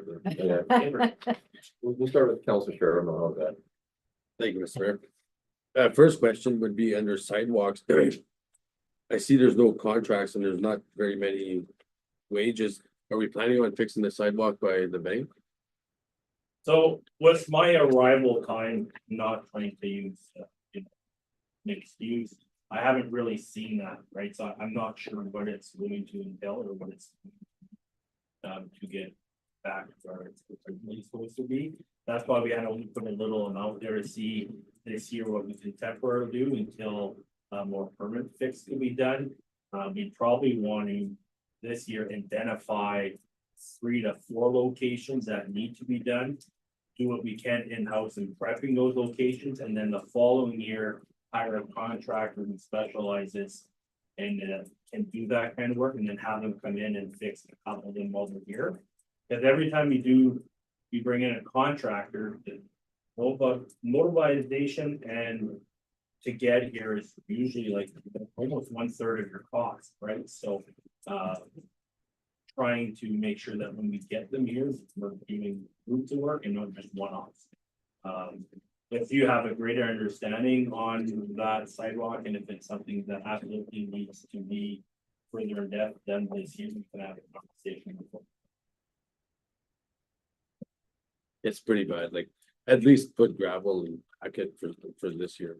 It's very, very good. We could do that within the budget, the proposed budget. Council Rickard? Okay, Mr. Mayor, I just have a question for the new plow truck and stuff like. Was under the impression that we're putting out payment plan, so why is it being taken out as 400,000? And one lump sum? So It's not, it's just you want to show the revenue coming in. From the budgeting perspective, so you have the loan coming in. Yep. And then you have the expense of it going out. So it zeros So it clears it out. It zeros it out, but it's reflected in your budget that you have revenue coming in. Your true expense is just your. oh yeah, loan. okay, I see it there, yeah, so you Yeah. have it as a revenue under sundry, and then you have. That's correct, Okay, then the payment underneath. Yeah, Correct. okay. I was confused with And that that's, too. yes. that's more from Judith. the accounting side of it, so it Okay. shows. And that's based on the long-term debt principle, no, that's based on the 10-year plan or 5-year plan? 10, I did a 10-year, and I just went online, grabbed an amortization, because. And it's probably a higher interest rate because through Infrastructure Ontario, the interest rate, I think, is about 3.64. I think it was higher, but we wanted something in there. Okay. And So we're still not finalized, we could still no, massage that a little bit. but I can't give you a figure No. till the whole loan is processed, and it's going to take time. It's not an overnight, we just passed something at the last council meeting. That's to be submitted, then there's more things to be done, and So you get the loan process, once it's accepted, then that's when you decide if it's, you want to go 5 years, 6 years. Or do you have to do it 10 years right off the bat? no, I've put it in for 10 years, because I was given direction that the use will, or the life Expectancy years. was 15 years, so you want it paid off. I brought this up before, it's just, if you're gonna, it's gonna cost you $75,000 more in interest. To go 10 years, you kind of have to look at the best scenario, like Most definitely. 6 years maybe would be better.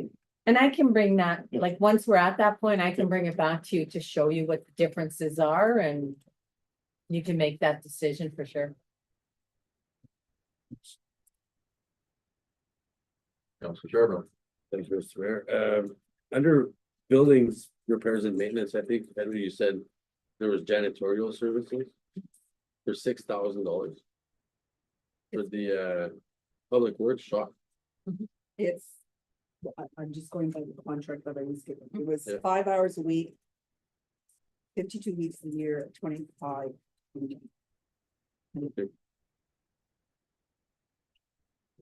That's underneath the current contract that we have that entails all of our janitorial. Yes. Once a new contract, it's I can see that.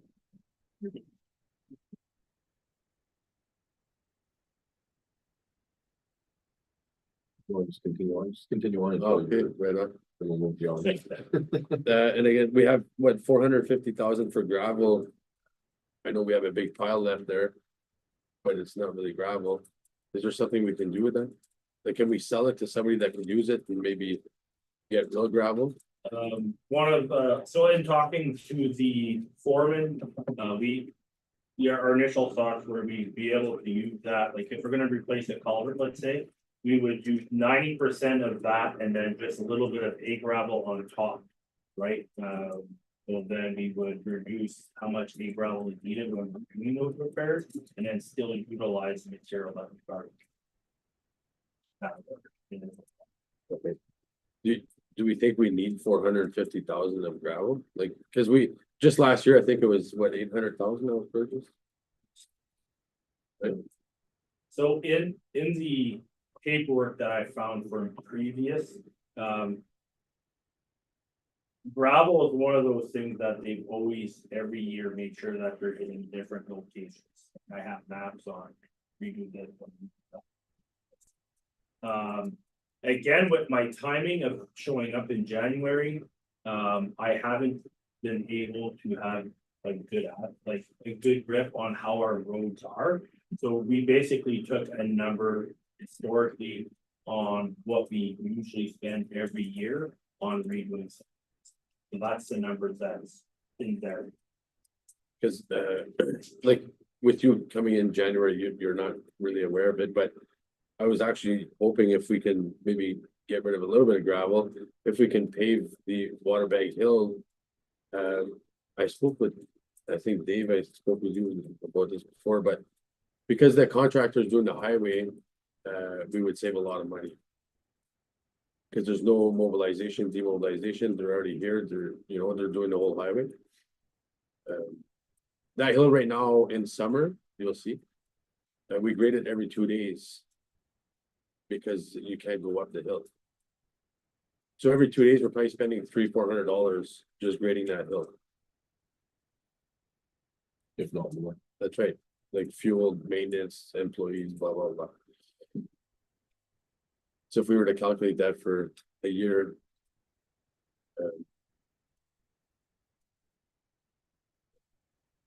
So we could look at reducing the amount of gravel that we're going to apply and then use of those funds. Okay, Cause I had spoke with GIP, they're doing the highway. And they had given me a price of approximately 60,000 to pave the complete hill. From the existing pavement all the way up to the old crematorium. so question for treasury, would that have to be a different line item? Before we finalize budget, or are we able to put resurfacing roads underneath the same material line as ground? Probably want to allocate it to the correct line, but understand that the offset is not purchasing the ground. If it's more of a hard top situation. yeah. Then you probably want to allocate there, because what you want at the end of the year is a true picture of where your expenses occur. You know, so we acknowledge that, you're going to spend this amount of money up here, so you see it in the actual, but you don't expect to see the offset down in terms of your contracts for the maintenance. It's for sure something we can look at, the supervisor was under the impression as well that we probably don't need quite as much gravel this year as historically we needed. So again, that's a number that we could adjust. We could bring down that number and allocate more towards getting a couple of sections.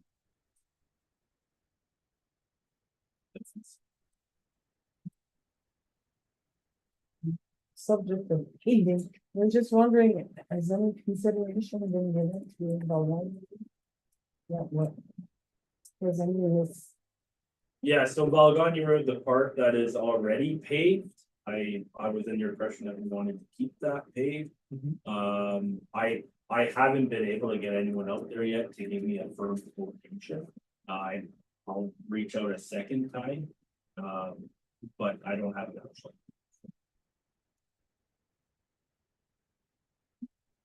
Councillor Bouchard. Thanks, Mr. Mayor. Just for the equipment material supply. Can you highlight a little bit more, On which one? like on the equipment? That's anything, anything that's required on the shop to repair any of the vehicles. Yes. So, 465,000. yeah,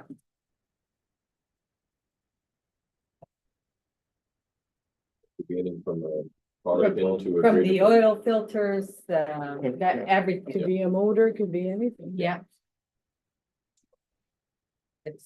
We have a lot of equipment. And, A lot of old equipment. and the white elephant in the room is probably consider tariffs in any of these discussions, Oh, geez. because. No, I'm probably 75% of the products we get come from the States for all of our equipment.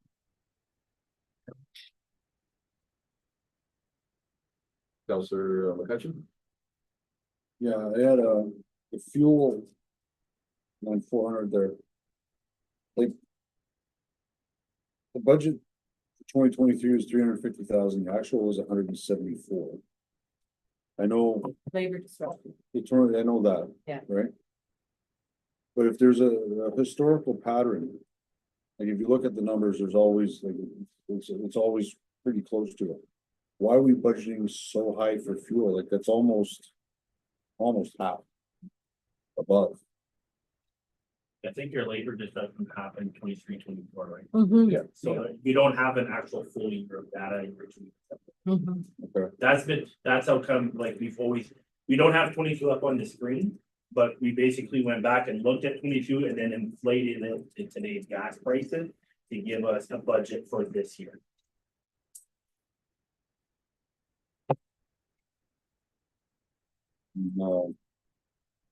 The Shillington. All. Yeah, so I'll get on the horn again tomorrow to see if I can fast track to get some quotations. On what we can do for resurfacing, as Balgony Road, maybe the hill, and then as you talked maybe about getting the parking lot addition and all redone, so that we could look at it. First thing tomorrow morning, I'll do my first phone call and hopefully I can get some.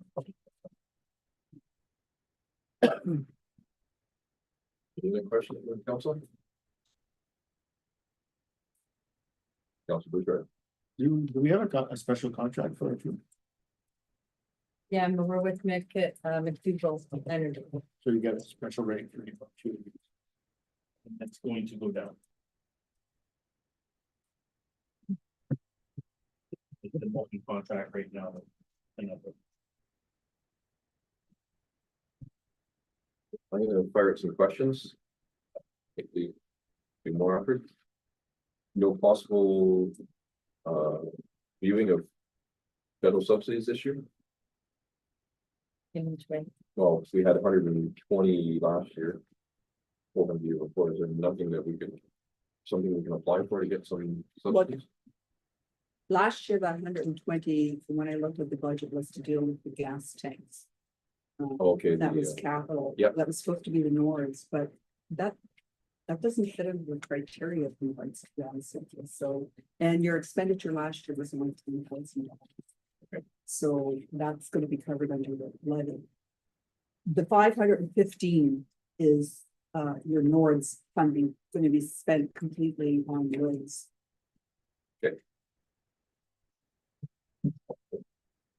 um, You. Nope. I could comment that in the sense that you still have. Funds left in your gas tax and OSIP. So when we look at some of this work, we try to see like I said, as far as the gas tax, I've been trying to get some of the water under there. I'll look for waste. It's very specific on what we can use these funds for as well. So we are trying, like, as we went through, we did try to see the uses there, or, you know, if there was a project. it's good that we're trying to find different alternatives for it. I'll also take a look in terms of the gas tax, in terms of the roads. You mentioned how the volume. Again, they have to fit a certain criteria, but we'll take a look at that tomorrow again. I typically, what I did the other day was look at what some of the municipalities are spending theirs on, sort of trying to see if some of the stuff that we're doing falls under that sort of criteria, so then we can contact them and get the approval for the projects.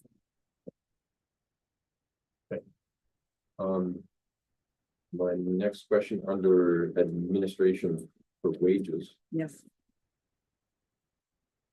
that includes that is your just the director. okay. No, not just the director. Any.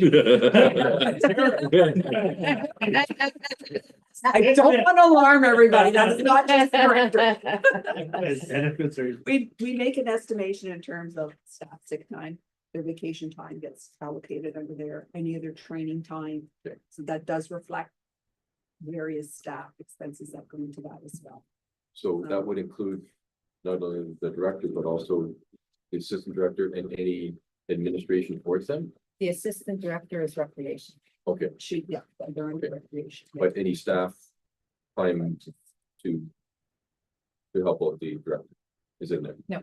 We don't start allocating individually Okay. like that, because it's coming out of one pool regardless. Mhm. And The only thing that's separated is into equipment operations, like if it's snow plowing, public farm. That's Okay. where we really allocate the public works staff time. Okay, so Yes. my question then is, if you add up all the wages, not the benefits, but the wages, we're at 950 some thousand.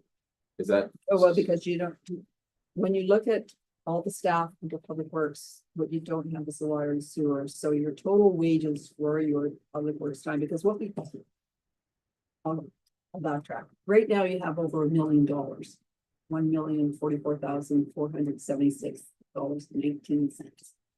However, saying that, what we do is we take out the director's wage, we take out the mechanic's wage, because that distorts it. We look at the number of men, the wage, and we pick an average. And then we use that to multiply by the hours to get to an estimate. So-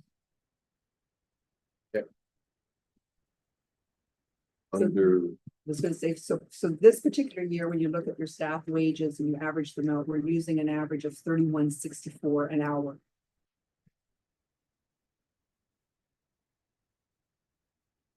And under conventions and meetings and certifications, that's probably because we're way behind on every certification that we need to be, so we need to get caught up for it.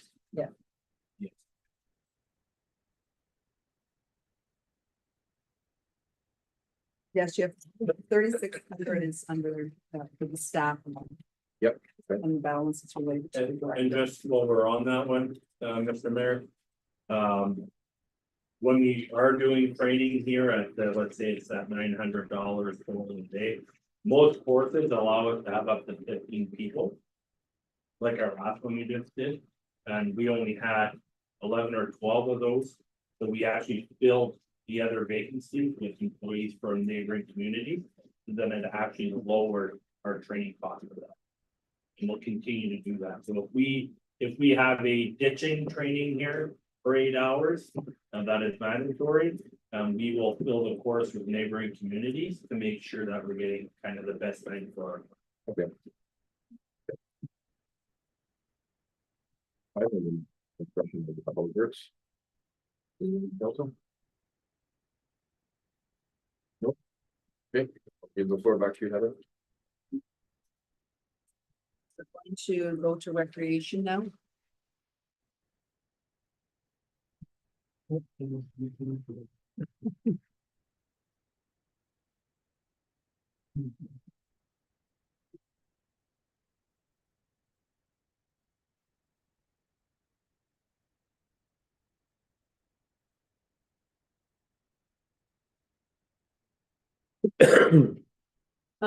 So your revenue, under the federal subsidies, $4,600, that's your grants you've been able to secure for your, sorry, I'll just wait for you. 4,600, that's usually you've been fortunate in getting for the last few years for your summer students. Your hall revenue, is $3,000. That's, I think you have karate up there and a few other activities of That's that right. nature, so that's the rental. Although, I will say this, I'll leave it at 3,000 this year, but I am working on a reconciliation. There seems to be a lot of double entries on the revenue side for the arena time and the halls, and I have to correct that yet, so the actuals, I don't think are accurate. And your ice time, from what I understood from my conversation with the director and the assistant, they're hoping to have the ice in early September and operate till March. And we're estimating revenues of $8,000, hoping to return to more regular season.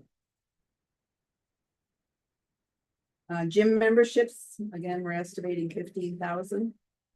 Based on, we're looking at last year. And carrying that forward.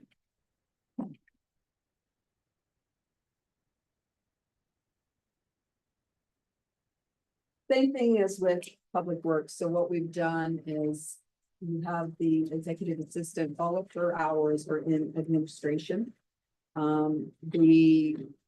As far as the two supporting staff members, you have their training time in there, any sick time, holidays, those type of things are reflected in the administration budget.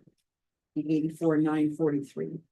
The benefits, that's for all of the arena staff and the executive assistant is in there, it's in the benefits. Clothing, as per the contract. We're estimating you have one new employee this year, so as a result, we probably got about 1,200 being spent to meet the requirements of the collective agreement. Conventions and meetings, again, that's the training of your staff.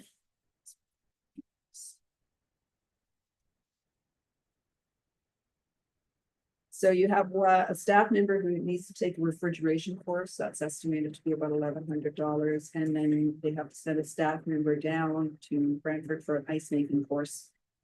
So that's 2,300 approximately. So we have the budget there that it reflects those figures, the 3,600. The mileage and meals, that would be for the individual to travel down, so. They would probably take a municipal vehicle. Advertising, just general advertising, whether that's looking for staff, or student advertising. Memberships. So recreation has the Ontario Recreation Federation Association, approximately 785. And you have to pay a fee every year to play the music here. That's $85. It's your memberships. Insurance, that's as per the billing. Arena, again, that's the staff time, with any overtime related to that, the activities. 60,000, sorry, 500. Yeah, Sorry, what was the? 60,500. yeah, 60,500, pardon me.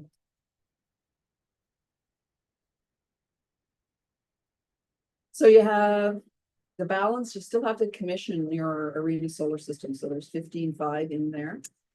You have some gym equipment that needs replaced at 15,000. There are some repairs required at the Goche Lake change room for 5,000. And there are furnace repairs at the arena, 25,000. The commissioning of the solar system will pay the balance of that under the gas tax. Most of it will be covered, 11,500, and we'll have to pick up 4,000 through the levy.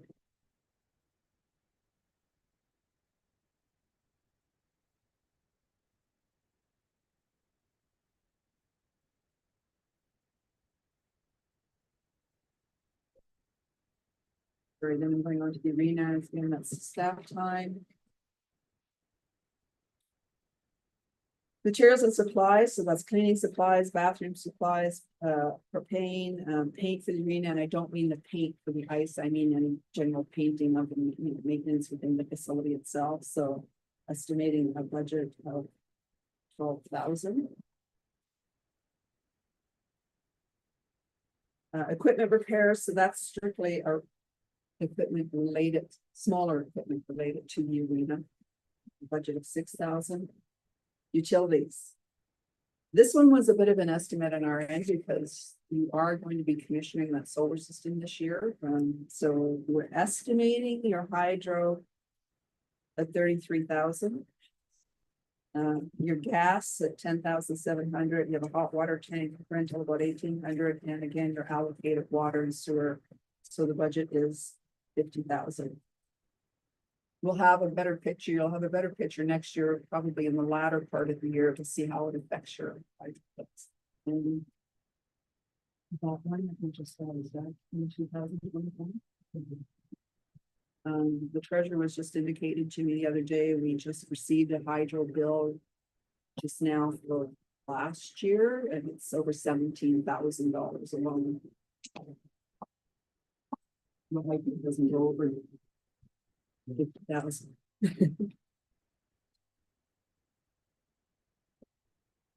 Repairs and maintenance to buildings, so you have door repairs, general building repairs. We're saying 10,000. They want new heaters in the stand, saying 10,000 for that. You have annual elevator servicing, 2,000. Test control, 1,200, and you have annual fire extinguisher and inspections and repairs at 500, so the budget is 25,000. The repairs and maintenance to the ground, that's just generally around maintenance, gravel, that type of thing, so it's $1,000. Your ice plant maintenance, you had a major overhaul last year, so we're just estimating just regular maintenance, 13,250, and you have a TSSA inspection every year. What's it? So the budget's 14,000.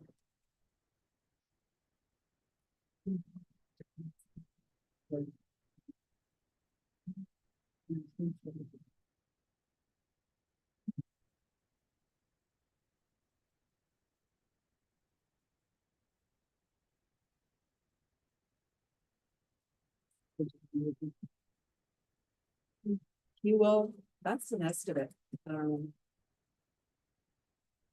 They use the gas at Public Works, but for some reason, there's no billing for 2023. They have a card system, I don't know why.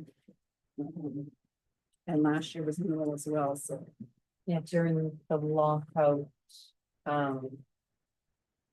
there's not a record of what I could have allocated to it, so it kind of. It's a guesstimate.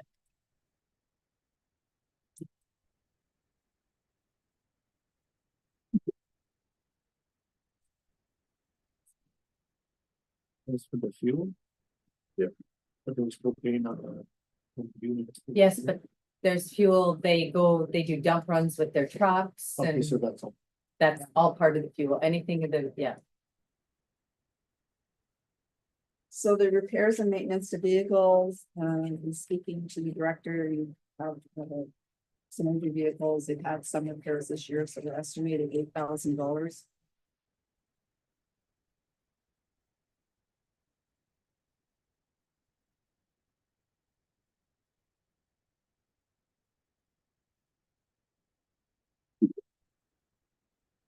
Sorry, so the parks are the general parks. Again, that's an estimation of the staff time. Materials and supplies, those are grass cutting supplies basically, or anything, whether that's a new mower or, parts for the mower, that type of thing. That's under the equipment repair, so we have 5,000 for grass cutting supplies and the actual equipment, 3,500. Repairs and maintenance to the grounds. You had a grant for Popper Park to install equipment up there. I think the grant was for 75,000. 45,000 was to purchase the equipment, the rest is for the installation. The equipment was almost $61,000, so you have a bit of the grant back. But we're estimating 18,500 for the actual installation of the park. And then miscellaneous park repairs for 1,000.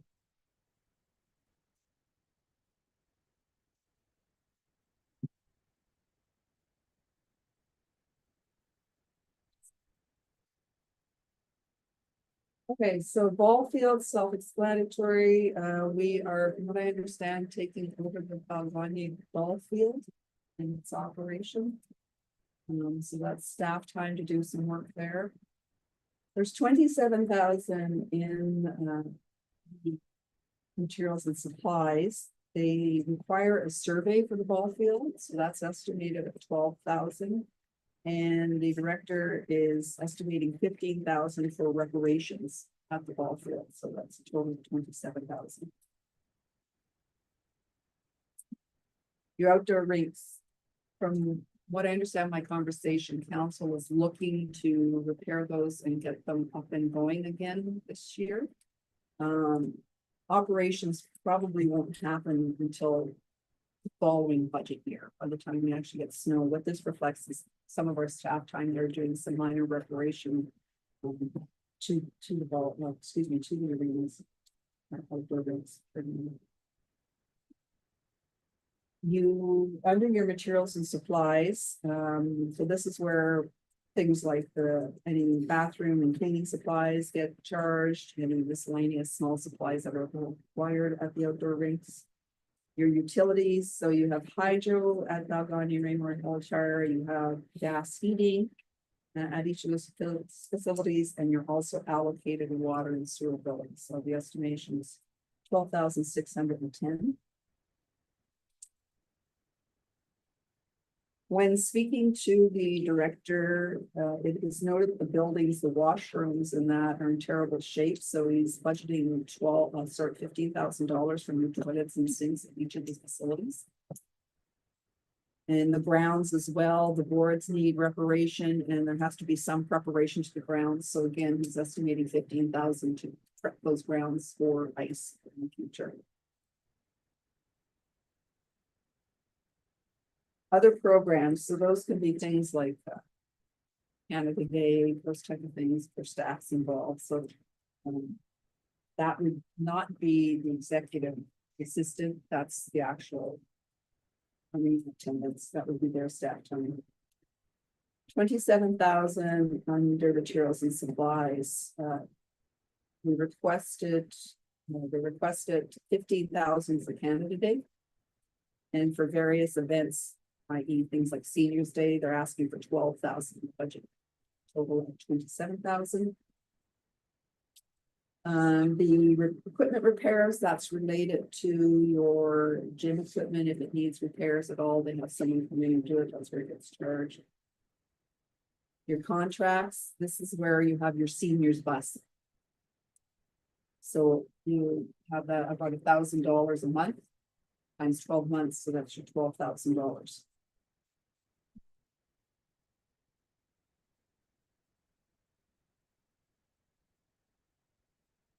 Boat launch, again, some hours have been allocated there for maintenance purposes. The insurance, that's on the gazebo. Little building. Your utilities, so you have hydro down there and gas. Gas bill charge there, so you have some gas in there for 1,550. General maintenance on the building down there is 2,000. You have 20,000 in terms of the grounds because my understanding is from conversations, you have some issues with the boardwalk down there, but they want to have an engineer come in and actually assess what needs to be done to do the proper preparation to the boardwalk. So they're estimating $20,000 for engineering services to determine what work really needs to be done to secure the boardwalk.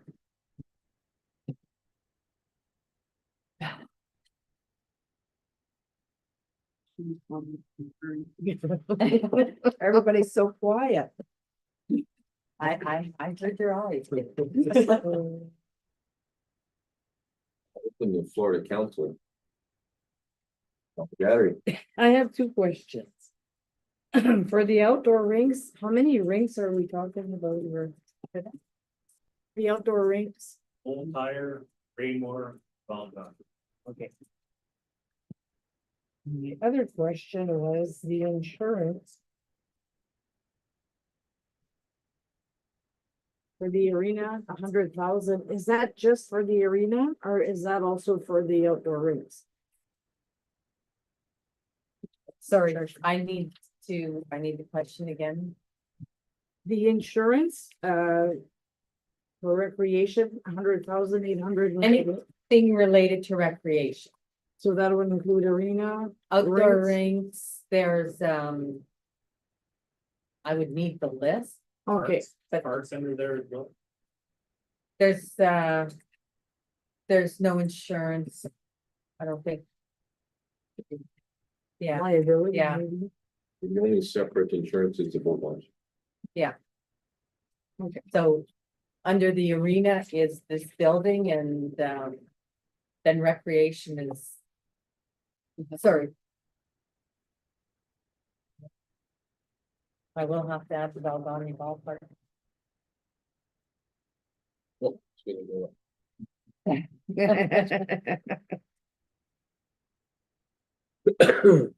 What questions? I'll wait till the, sometimes I don't have to ask it if somebody else like them. So it might include the change room. The, at the. yes. Negotiating. yes. And there's a building up at Huff Lake, it includes that. I have the breakdown, but Okay, there's quite a few different, good, thank you. yes. I'll jump in there just in case I cover some of Dan's questions. And recreation is like a design department in a building services company. They don't make revenue. But you can see in this case, recreation is costing us $754,000 with very little revenue. If you just take the arena, for instance, we're proposed to bring in $11,000 in revenue, yet it's costing us $205,000. So one of the other big items would be like the outdoor rinks. Zero revenue in, it's costing us $46,000. So we have to ensure that people use it. Because that's a huge cost. It's $750 million just for people to go watch fireworks, potentially go skating and potentially state of park. But couple of my comments are. And this has been a thorn in my side, brother, is this, every time we write a contract in here, we sign a contract, doesn't matter. You can sign a contract for $885,000 for the solar arena, and next thing you know, it ends up 1.4 million. We sign a contract to bring in playground equipment at 50-some thousand, comes in 60 or 70,000. We gotta do a better job. It's the people that are supplying these materials, they can do whatever they want, just, oh, it's massive, let's just, whatever, I don't care. It's, I find it very frustrating that we have a park. We haven't even got it installed and we're already with the budget. Or to meet budget, we gotta, put it in a hurry. Which brings me to engineering services for the boat launch. How many years ago was that? That was only done a couple of years ago. We paid someone to install it. And they got paid full, and now we're turning around, we're gonna pay an engineer to come in and tell us how to redo it. So, no slight on anybody opposite this table or staff, but we just gotta do a better job. Because if we took out some of those double payments, double whammies, we could save ourselves quite a bit of money. And I'm sure you've been down to the boat launch, you know what we mean, Yeah. it's all sinking in. Someone builds a house and there's something wrong with it, call the builder, and the builder either goes back and fixes it, or can bring them to a new home ownership program to get them to fix it. But here, we pay someone to put interlock in, and then a couple years later, he has the ability to come back after the engineer and redo it. We paid big money for that. Yeah. So anyways, we pull the contract and look at some of these items, it's just frustrating. Yeah. This first caption of the rec budget was in listening to January, February, and the beginning of March meetings on what as a group we wanted to see happen this year. So I went out and I put every single. We have not had time yet to pull the contract. We will be able to pull the contract and see if there's anything legally we can do on whoever initially installed the boardwalk and whatnot. But if there's nothing there for us to go on, these would be funds that we can allocate. And we'll probably have to do an engineering report to be able to go after the general contractor who initially did it in the first place. Regardless, and we're gonna need something on paper, but a stamp stating that it was done incorrectly, if that is the case, or whatever the case may be. We'll need a stamped document to be able to go back to this. The outdoor rinks, that's if like we go and redo everything, like we took a ride around, like, we went to Valganya and turned the lights on. I think there's 1 out of 6 lights working. So there's some huge costs coming. If we actually choose to move forward and refurbish and get these things back up and set. And this is the budget that we want to be able to pick and choose, but. Now this is a glaring reality that you're gonna spend $46,000 on 4 rinks, and if we only have 18 kids over 5 months. Pretty expensive kids. Also, Gretchen. Somebody needs a break. Thank you, Mr. Mayor. So I know that the Porpoise rink was redone. Dennis Charette. He got a grant from this. Maybe we should contact Porpoise Hall and find out what he went under. I know what grants he specifically applied for. I had talked to him after that one there has closed. I did reach out to someone I know in Parliament to see if there's another one. Right now, they haven't gone back to me.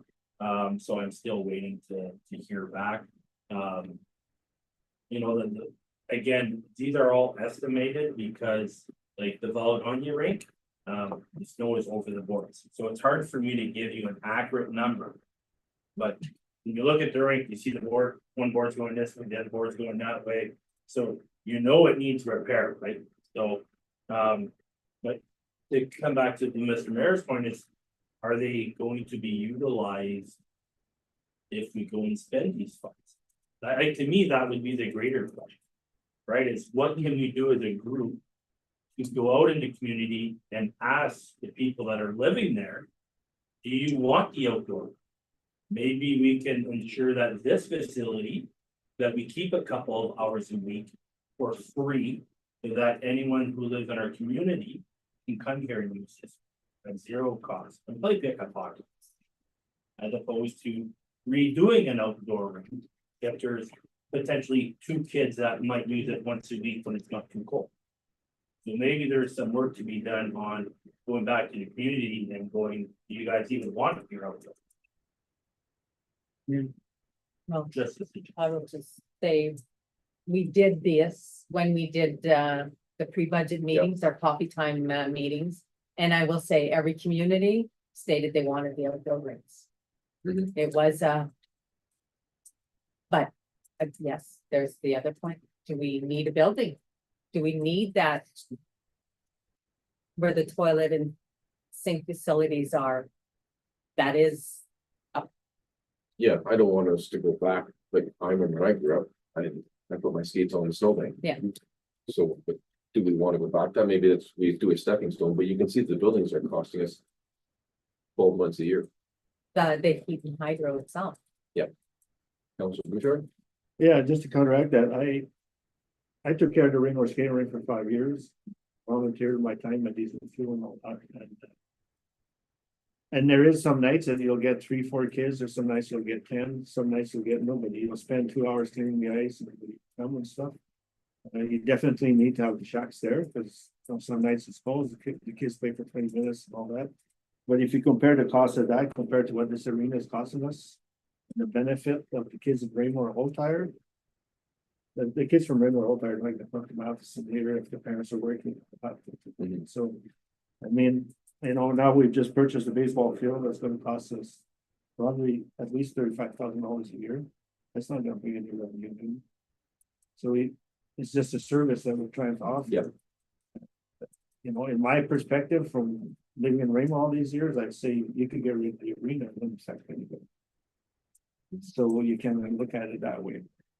Yeah, we have to, we as a council have to provide something Yeah. for our kids. Yeah. And our adults, 2 adults can skate, adults can play baseball.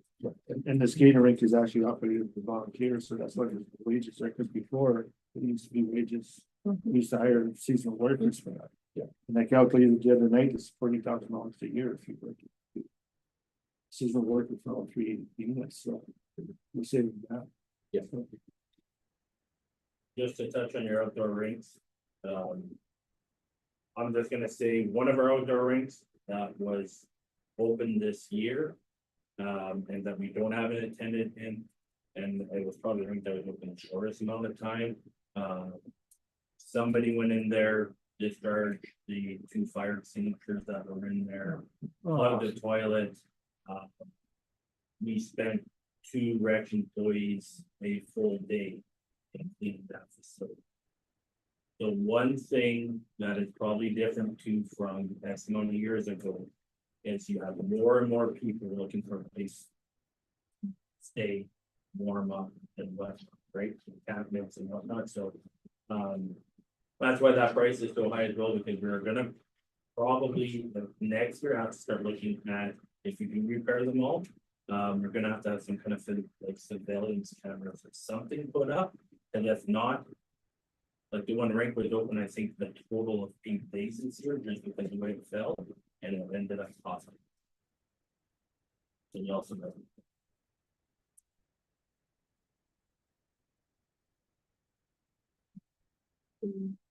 So.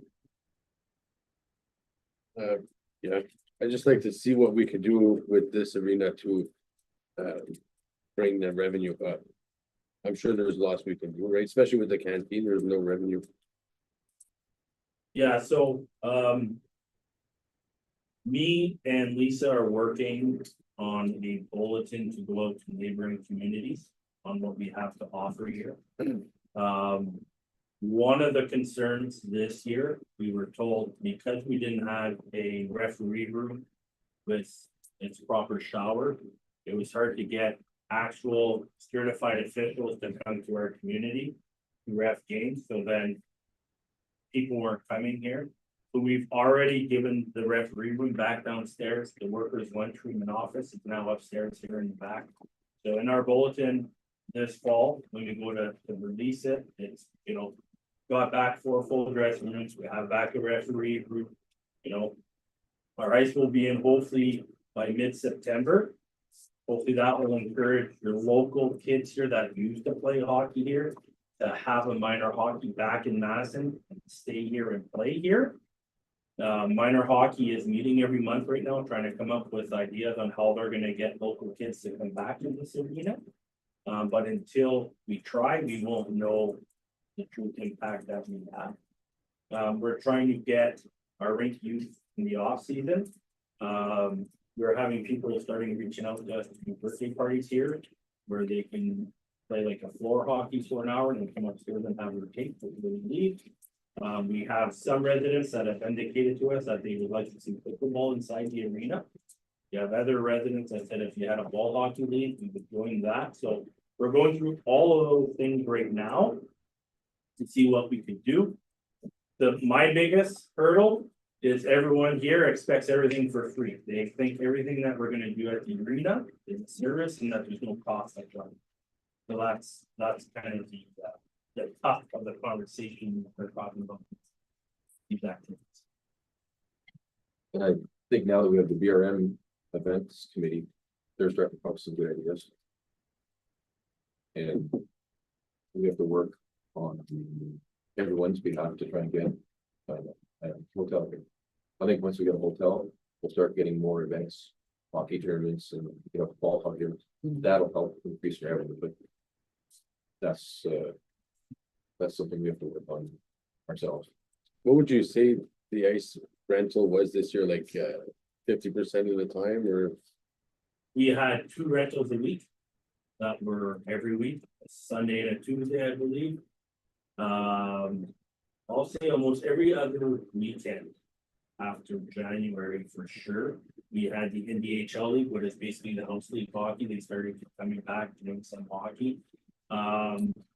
We're starting to pick up that steam again, where people around us know that we have ice, usable ice, good ice, and that our facility is in good condition.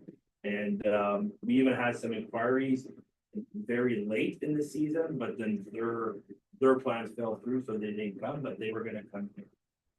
So there's lots of room for growth here. And I think if we look around us, like Iroquois Falls, people are fighting for us. They don't have enough. So we're being as close as we are, we can probably start to reap some of the benefits of the situation.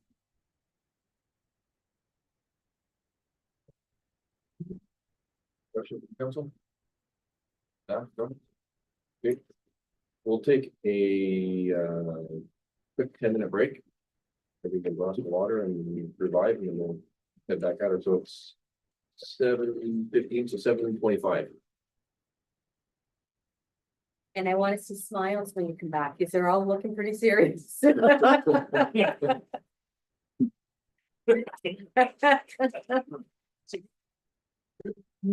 we right here?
live here. Oh, We're you're live right. now. We're live. Okay, the floor is yours, Heather. So your landfill tipping fees, I'm estimating 63,000. Now your next one, your residential, multi-residential. I'm estimating revenue of 40,920. I'll get to that in a little bit when we get down to contracts as to why it's going down. Others, those are miscellaneous. If you sell, like you have steel in your landfill site or anything like that, if you're able to sell it, you recognize some revenue. So we're estimating $1,000 for that. Can you just back up? Where do you said you had a $40,000? It's not in there. No, it's not Okay, in- Sorry, where are we putting it? at the time you had it sent out, it wasn't in there Okay, because I was gotcha. doing some estimates. So, Under the multi-residential, we're 40,000. Yeah. 920. yeah, Okay. 40,000. That's your revenue you need to raise to pay your garbage collection. And I'll talk about why it's down in a second. Advertising, that's if you just have to do general advertising related to the landfill or if you're looking for attendance, that type of thing. Taxes, your landfills are PIL, payment in lieu, so you have to write off those taxes. And I think at the time, yeah, it was adjusted there. I'm not sure if it was adjusted. We're still looking for the roll numbers.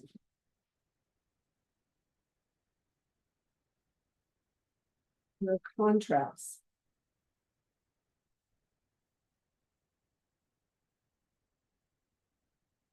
Okay, so under your contracts, you have your gate attendant. Now in January, you had to pay an outside person because there was an issue. So that was $4,000. You have portable washrooms at the landfill sites. Those are 2,150 a month, so that's 25,800. And the dump pumping was- there was some pumping done there previously, so that gives you the expenses of $42,000. The next item, so this is where you had your previous garbage collection contract. This year, I was advised that they are commingling, so your contract has gone down because they don't have to separate recycling from the garbage, so your contract, we're estimating about 30,000. Now, having said that, I'm suggesting you lower your collection rate, but at the same time, not so low that it's, you know, you're just collecting enough to cover, because this is our first year of having the commingling. So this is our estimate of what it should be year round, but if there are any issues, you want a little bit of leeway. So we're saying 30,000 for that. It's approximately 25. Engineering, you have landfill monitoring that has to happen, so for general environmental, that's 5,200. You have specific landfill monitoring at Matheson, that's 42,400. The Valganye landfill is 42,400. And they have to do some landfill operation training this year, and that's estimated at $4,300. So that's $95,000 in total. Your transfer to reserves, the 10,920.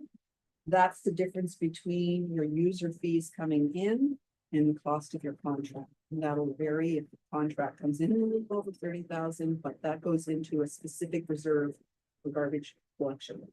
Okay, so that should be under. Yeah, I'm not sure that's sorry, that would, right here, And 920? again, because I hadn't loaded rates. Yep, well, that's all good. Your maintenance, your wages, that's for pushing of the dumps. There's staff time for that. Materials and supplies, so you have propane up there for your landfill attendants, any other supplies that they may need. Safety, whatever, so there's estimated $5,000.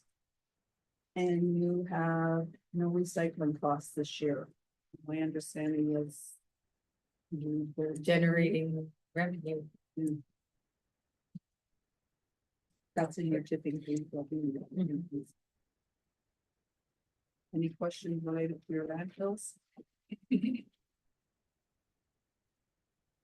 in mind that we have, on April 8th, we have our update from meetings with landfills, so we'll be more to them. On the eighth, Mr. Mayor, through you, so it's the annual reports. From stories that are going to be there and with the training. Okay, As we talked about previously about temporarily not using certain landfills and that, we're still gathering some information on that part. oh, okay, yeah, that's right. Okay, and I'm still waiting for some answers on story on that, but that was coming. Okay.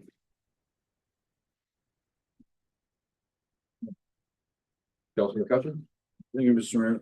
Did I hear you right? Portable washrooms was 25,800. 21, 25,000 a year. and I looked at the billing. Portable washing for 2,150 a month. How many? Two, They clean them for that. well, sorry, that's at Matheson and Bhavani. And It's a contract. times 12 months. They clean them. Or Is that in Raymond? When I looked, no. I'll have to double check. There might be one there as well, but there was only two.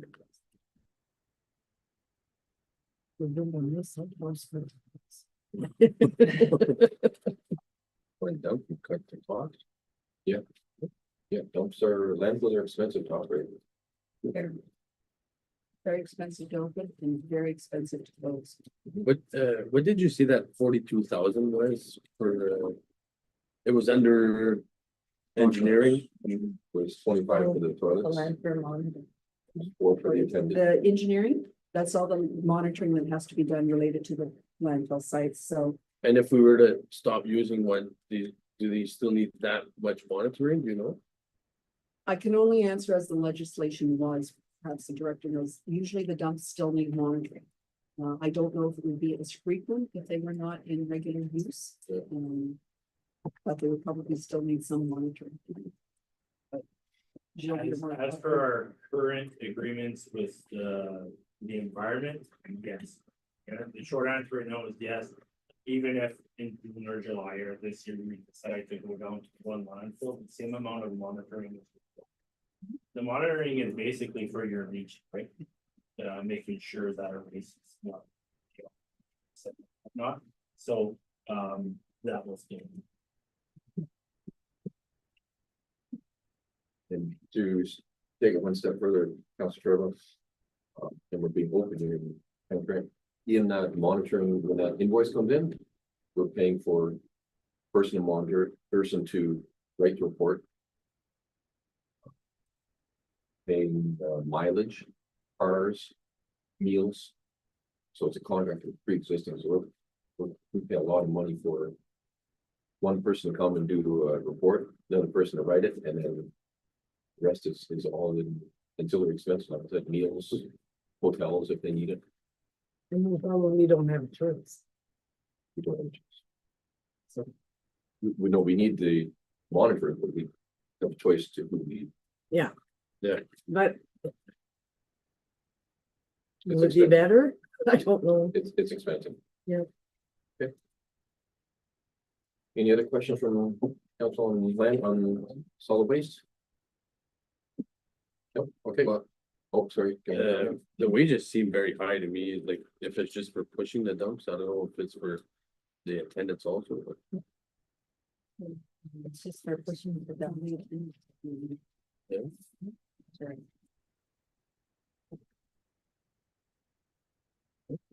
Yeah, your general wages for your attendance. Okay. Except for January. But that- Yeah, yeah. Okay.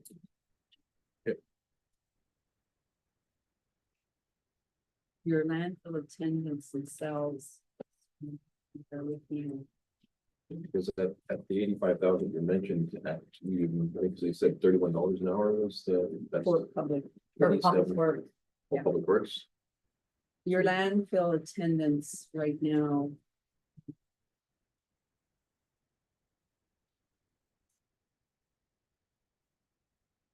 The wages are about 50,000. For both of them, I think we have two. 1.5. It's not too- Yeah, And 15 hours for 1 and 3.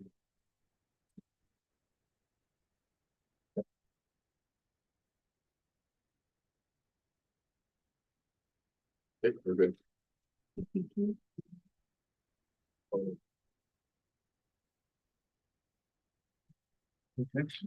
Yes. Protection to Page two. persons and property. Yeah.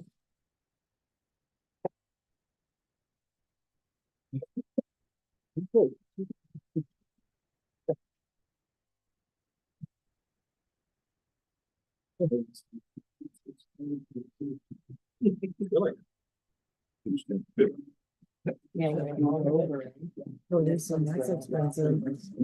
That's expensive.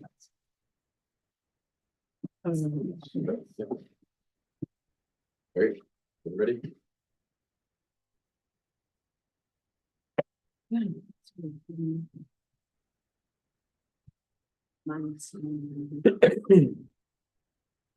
So under your PPP, that is your fire department who bylaw, emergency measures.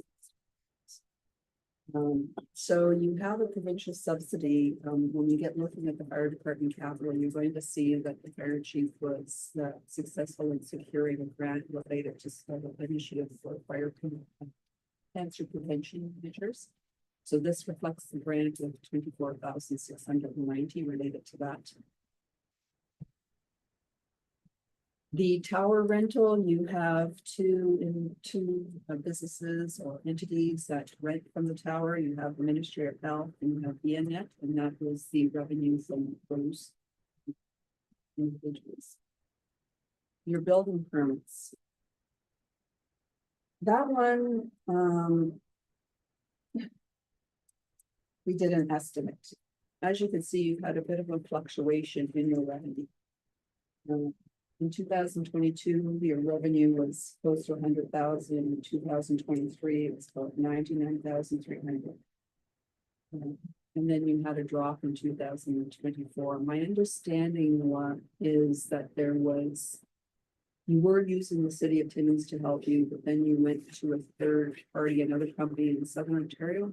And there was a bit of confusion related to the issuing of permits, getting them back, getting them, so you've had quite a drop in revenue. We're hoping this year, now that you're back in line, my understanding is you're going to be using the services of the city of Timmins again. You're hoping to be a little bit more proactive in getting those building permits back in use, shall we say. I will say it is critical that you get more, you be more proactive, because obviously it's not just the revenue this side, it's are they building up to Ontario building code standards? Are they complying with your official plan and zoning bylaw? Last but not least, that's what sets it off at impact to get the reassessment. So any construction that may have happened in 2024 that did not get a building permit, nothing has triggered a reassessment from impact. That's something administration was looking at, my understanding, to sort of see how do they get that picked up by impact. So again, this is a projection. We're hoping to be up to the 50,000 this year. Dog tags, self-explanatory, that's 1,600, we're hoping 1,600 in that. Fire permits, again, that's those that charge a fee for those that come in and get a fire permit. Parking, I've left at the 500 in speaking to the bylaw officer. He's hoping to be a little bit more proactive in parking violations, so hope for some revenue there. I put nothing in terms of animal control because you've had nothing in the last 2 years. Highway fire charges. This can fluctuate because this is where the fire department is called out to respond to highway fire calls.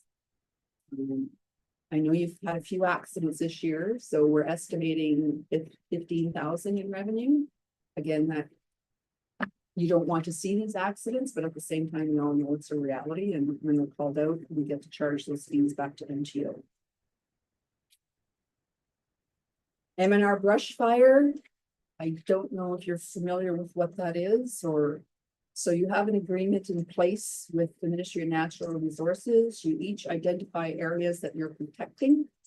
And which areas you're not protecting in terms of fire, like the forest fires. So if you have a bit of larger area, they pay you, which is the case here. So we receive revenue from the province for that. Your animal evaluator fees, again, that's something that can fluctuate. That depends how many livestock, you know, incidents there are. I mean, wolf kills, that type of thing. But looking at the past few years, it's fluctuated a bit. So we've left in about 3,000. Is that, I'm sorry, is that from M and I as well? The. Ministry of Agriculture.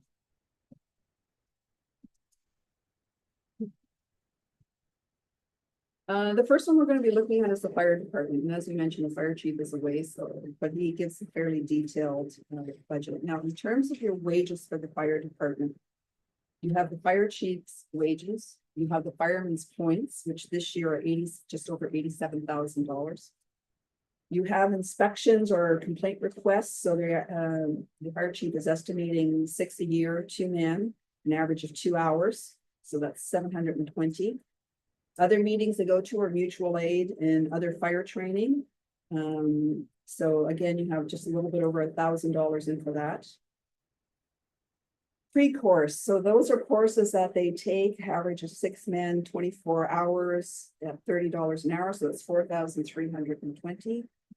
Online training, again, they're trying to compensate the staff for that, so the fire chief is estimating 140 hours at $50 an hour, so that's $7,000. You pay one of the firemen a basic maintenance fee each month, so there's 15 hours at $30 an hour, so that's 3,672, and then you have honorarium. So you have positions like the deputy chiefs, captains that are paid as compensation on top for those extra responsibilities. So that's 12,227, and then you have vacation pay. So that's where you're getting your 147,747.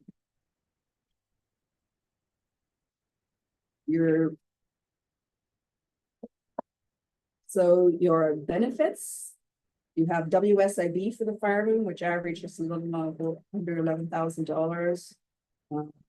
You have EHT and health tax you have to pay on those that are earning, when they're paid their hourly rate, you're paying EHT on that. He's estimating 6 medicals a year at 150, 5 driver's tests at 150, new recruit medicals, 750, new recruit driver abstracts at 125, new recruit criminal checks at 125, and their employee assistance program is just a little over $1,000. So that's 17,300. In uniforms and clothing. Dress uniforms, 3 of them at $1,000, that's 3,000. Station wear, 3 at 170, so that's 520. You have hats, badges, dress gloves, $1,000. Gloves, 8 at 125 per thousand. Balaclavas, 8 at 55, so that's 440. Boots, 4 at $200. And bunker gear testing and repair to be up to the NFPA standard, 3,500. So you have 10,250.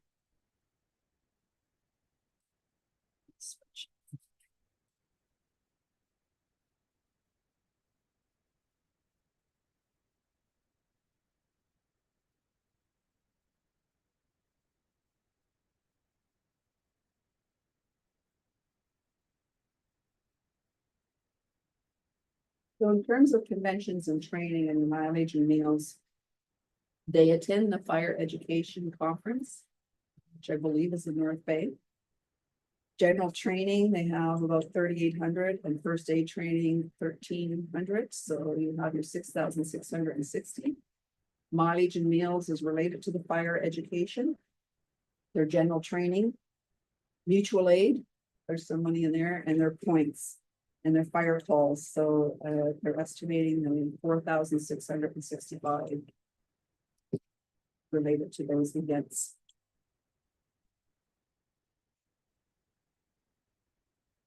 Telephone communications. You have 2 cell phones, one in Algonquin, one in Raymore for 200. You have a phone line in Matheson at $150 a month, so that's $1,800. Raymore is $180 a month for $2,160. Algona's is $1,800 a year. We have an emergency fire phone, and that's $600 a year. You have a radio license, it's $1,790. You have monthly dispatch fees. That's $9,265. With pagers being replaced, so 3 at $500 for 15.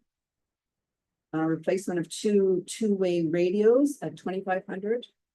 Radio and pager repairs at $700, and internet for Raymore at $635, and internet for Valgani at $515 for $23,465. Materials and supplies, phone $1,000. Batteries, pagers, flashlights, SCBA and portable radios, $1,000. Office supplies, $500. Smoke machine fluid, $200. Pressure washer supplies, $200. Miscellaneous, $1,000. Snakeskin hose, 200 feet of $2,000. 2.5 inch hard suction hose, $600. 1 and 1.5 inch nozzle, $1,500, and miscellaneous tools for $8,700.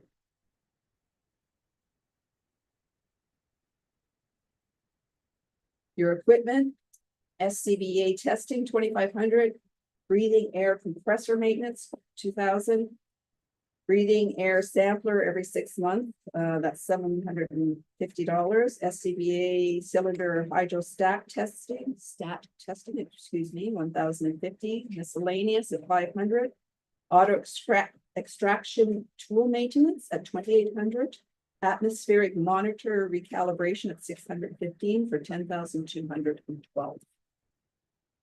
The advertising in this particular spot, he said, is for general fire prevention. His memberships, the which is OAFC, which is Ontario Association of Fire Chiefs, 200. The Canadian Association of Fire Chiefs at 200.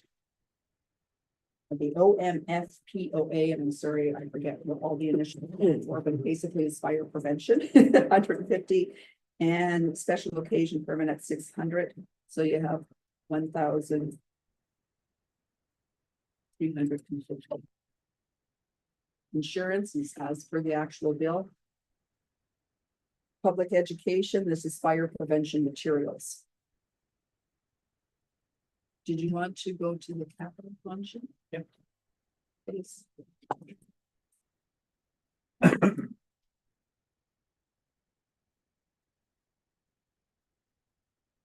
So for the fire department, this is the one I was speaking of, the cancer prevention initiatives. So his total budget was 28,650 with 24,690 in grant. So the difference is the 3,960, which would be picked up in levy at this point. Bunker suits, which is in there every year, 12,400. Looking, Right there. there we go. And he has breathing apparatus in there. And he needs to replace, if I understood him, you can correct me if I'm wrong, all of it. And it's not like we can, he said you can't just buy part of it and in another year buy another part. It just doesn't, he has to replace it all. So at this point, I am suggesting the council, if you approve this, that you look at it coming out of your reserve. Yeah, but But again- that's something they need. Yes. Like you can't. But why didn't they, why are we waiting to replace them all? Like, what's the reason to replace them all at one time? There was a reason, like, I think he has, there's, let's say, in a cycle of 3 years or something, and because of the age and what the requirements are now. It was, yeah. I may Oh, be I able to can get back speak on to you it a tomorrow. bit. And pardon me? I said I can speak on it a bit. Okay. but Also wait for Guy to answer, but I know in previous budgets. $0 towards this. So now that we've gone so long. We can't put in 2 breathing apparatuses in Gagne, new ones, because they won't interchange if the truck comes, right? You can't pull that off this bottle and this one, so it's either all or nothing. It's unfortunate, but it's just because we've waited so long. It's a plow truck scenario, right? You buy 3 in 1 year and then have to replace them all 10 years later. But with the breathing apparatuses, they're not interchangeable, so. I don't know if you remember on some of our trucks, that massive. You pull off 4 reading apparatus and there's 3 of them are different kinds. So, You can't have. Was it going on for 25 years, and bringing out grass again, or yeah, How long do they last? even on 15 minutes? Yes. Some of the equipment's fairly old. It'd probably be wise to put a little bit of rate every year and then. Yeah. But we, like I said, in previous budgets, we never did that. Yeah. That was the first place to cut. But I mean, it's not like we can say no. We need it. Like water. Still a bit expensive. Okay, continue on, Heather. Well, your utilities, that is your hydro, gas, the water tank rental, the allocation of water and sewer to your business. Fire halls. I have the hydro, basically 5,900, the gas, 10,600, water tank rentals are a little over 400, and then the rest is your water and sewer applications. I will say, this is an estimate on my part in terms of the hydro. When I looked into your ledger, there were. The billings were. There weren't complete billings, so this is the best base estimate that I have.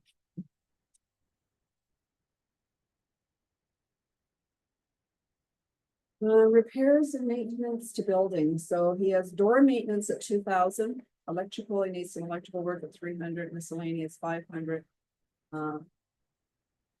General fire hall maintenance at 4,000, and he was looking to have door openers at 5,000, so that's the 11,800. Cleaning supplies, so you have general cleaning supplies of 300, and then you have the contract with the janitorial services, so that's 3 hours a week. At 26 weeks, they don't go in every week, they go in bi-weekly. So that's approximately $2,000. So your budget is 2,250. Fuel. Again, that's an estimate. As you can see, last year it was well over that, but you know, this is what the fire chief has recommended, 6,000. And for general repairs and maintenance, he has 30,000. He just noted that we have an aging fleet, other than this new fire truck that we bought, but the rest is aging. So he's estimating 30,000. Vehicle equipment maintenance, so that's the equipment that's actually on the fire trucks. So you have annual pump inspections for all trucks is 4,000, portable pumps, 2,000. Ladder tests for NFPA is 2,400 and miscellaneous 500. That gives you 8,900.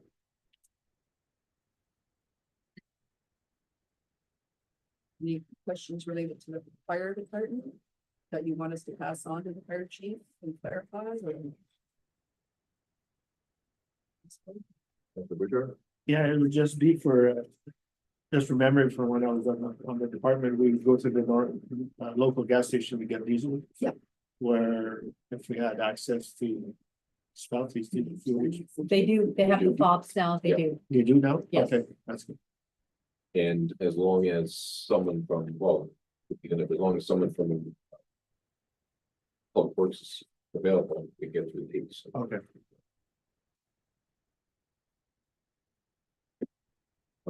My question is the Ministry of Health and the VNF rental, have we ever looked at that to see what the opportunities are, because everything's going up in terms of. We increase it every year. Okay, We do. Okay. Yeah. I think it was 2.1%. I think this year was right around there. yeah, I'm just looking at it. It says here that the 2024 actual is 8,624 and our budget is 8,664, so $40. $20 in Ministry of Health is going to be in that. You should raise it the same amount. We have to raise the taxes. I had a minimum. Exactly. I don't know if we have a contract, but. No, because you have to go according, we get this figure off of government website, it's according to.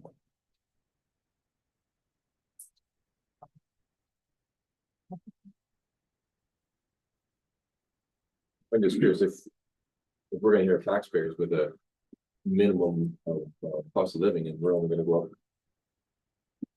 point less than 0.1% for the Ministry of Health. It's something we can look into. It's not a huge amount, but it's the principle, right? It's on. It was 13,020. Sorry. I think Yeah. if you go back, there may be. I'm sure we would agree. Rentals and concessions, car rentals. The total rental. So Counselor Sharman was asked, it was 13.5 2 years ago, and now we dropped. It's not- Did we It's lose not, a there was double entries. double entries? Okay. What did we go with Bill?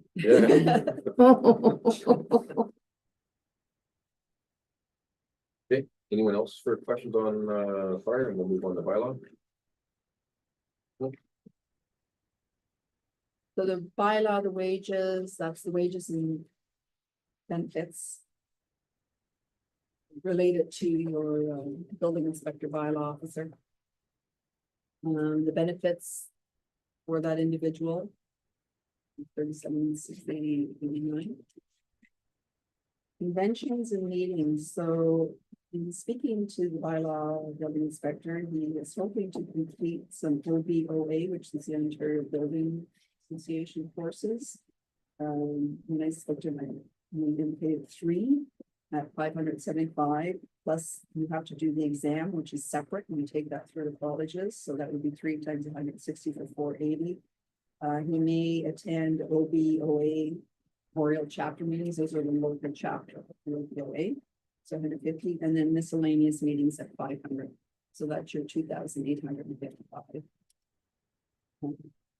Just a small amount in for mileage and meals, because most of the time, as if they're local, they'll be using the municipal vehicle to travel. Telephone, that's the cell phone, it's approximately $20 a month. 1,500 is boots, clothing, any miscellaneous expenses that way. Your memberships. So you have the Ontario Building Officials Association. He is a member of the AMCTO as well, and you have the municipal law enforcement. That's your $1,000 for memberships. $80 is the insurance on the bylaw truck. Contracts. So. Again, in speaking to staff, we're using the services of the city of Timmins. So I look back historically because I have nothing to base it on in terms of how to determine what we'll be paying the city of Timmins. So. You had used them in 2022 and in 2023. And if I looked at revenue in comparison to the expenses for the city of Timmins, it ran in 2022, about 60% of your revenue went to pay the city of Timmins. And in 2023, about 77% of your revenue went to pay the city of Timmins. So I've averaged it out at 75% of whatever revenue you bring in, which we indicated is 50,000, would be given to the city of Timmins. So the city of Timmins contract, we're estimating at 37,500. And then you had a few bills to the other company that was doing that RSM build of $1,000. So that gives you your 38,500.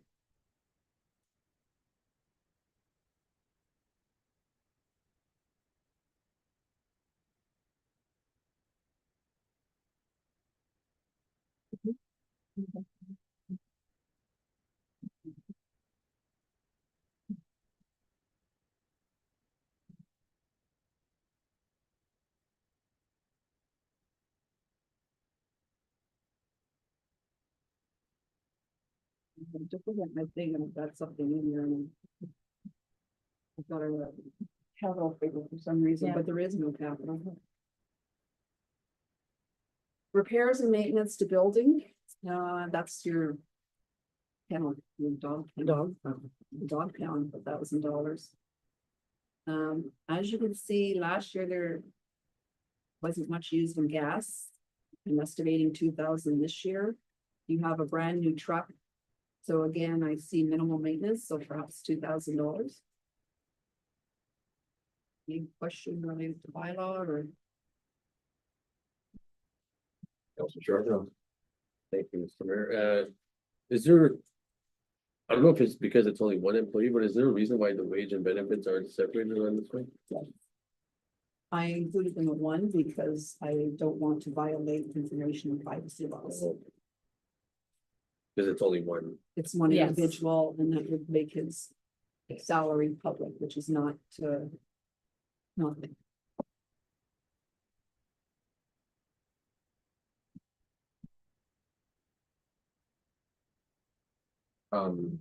So if we're collecting $1,000 to fix the dog kennel. We don't have any.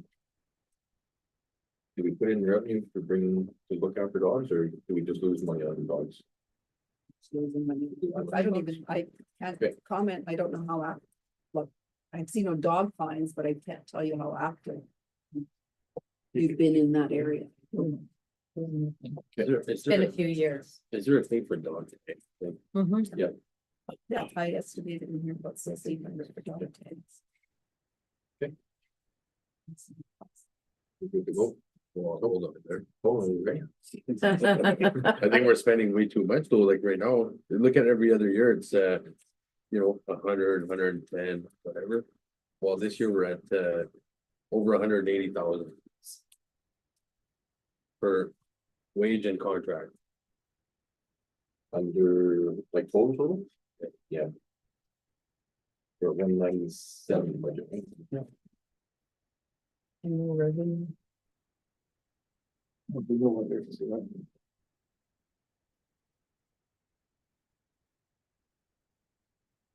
We was. Can I continue or reading? No, first.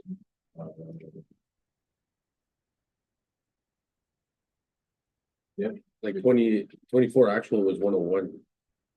Just, I don't know why it's 147 all of a sudden. What are we looking at? The wages for, It's because it's a combination of the actual cost of his benefits and his wages. so, okay. So 24, it wasn't combined?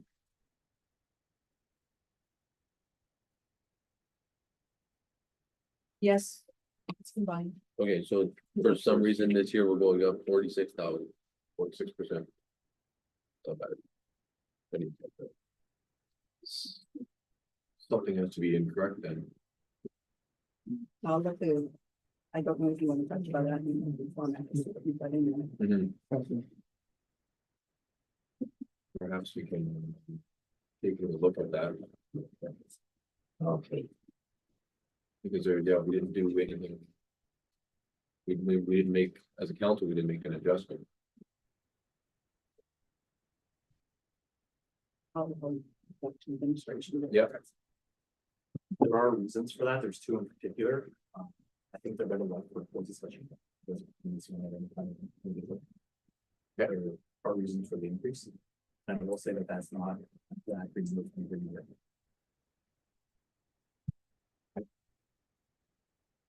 It will leave that for next board meeting. Okay. Do it then, okay. All right, we're good with building and bylaw. Right, we'll move on to Drainage contracts.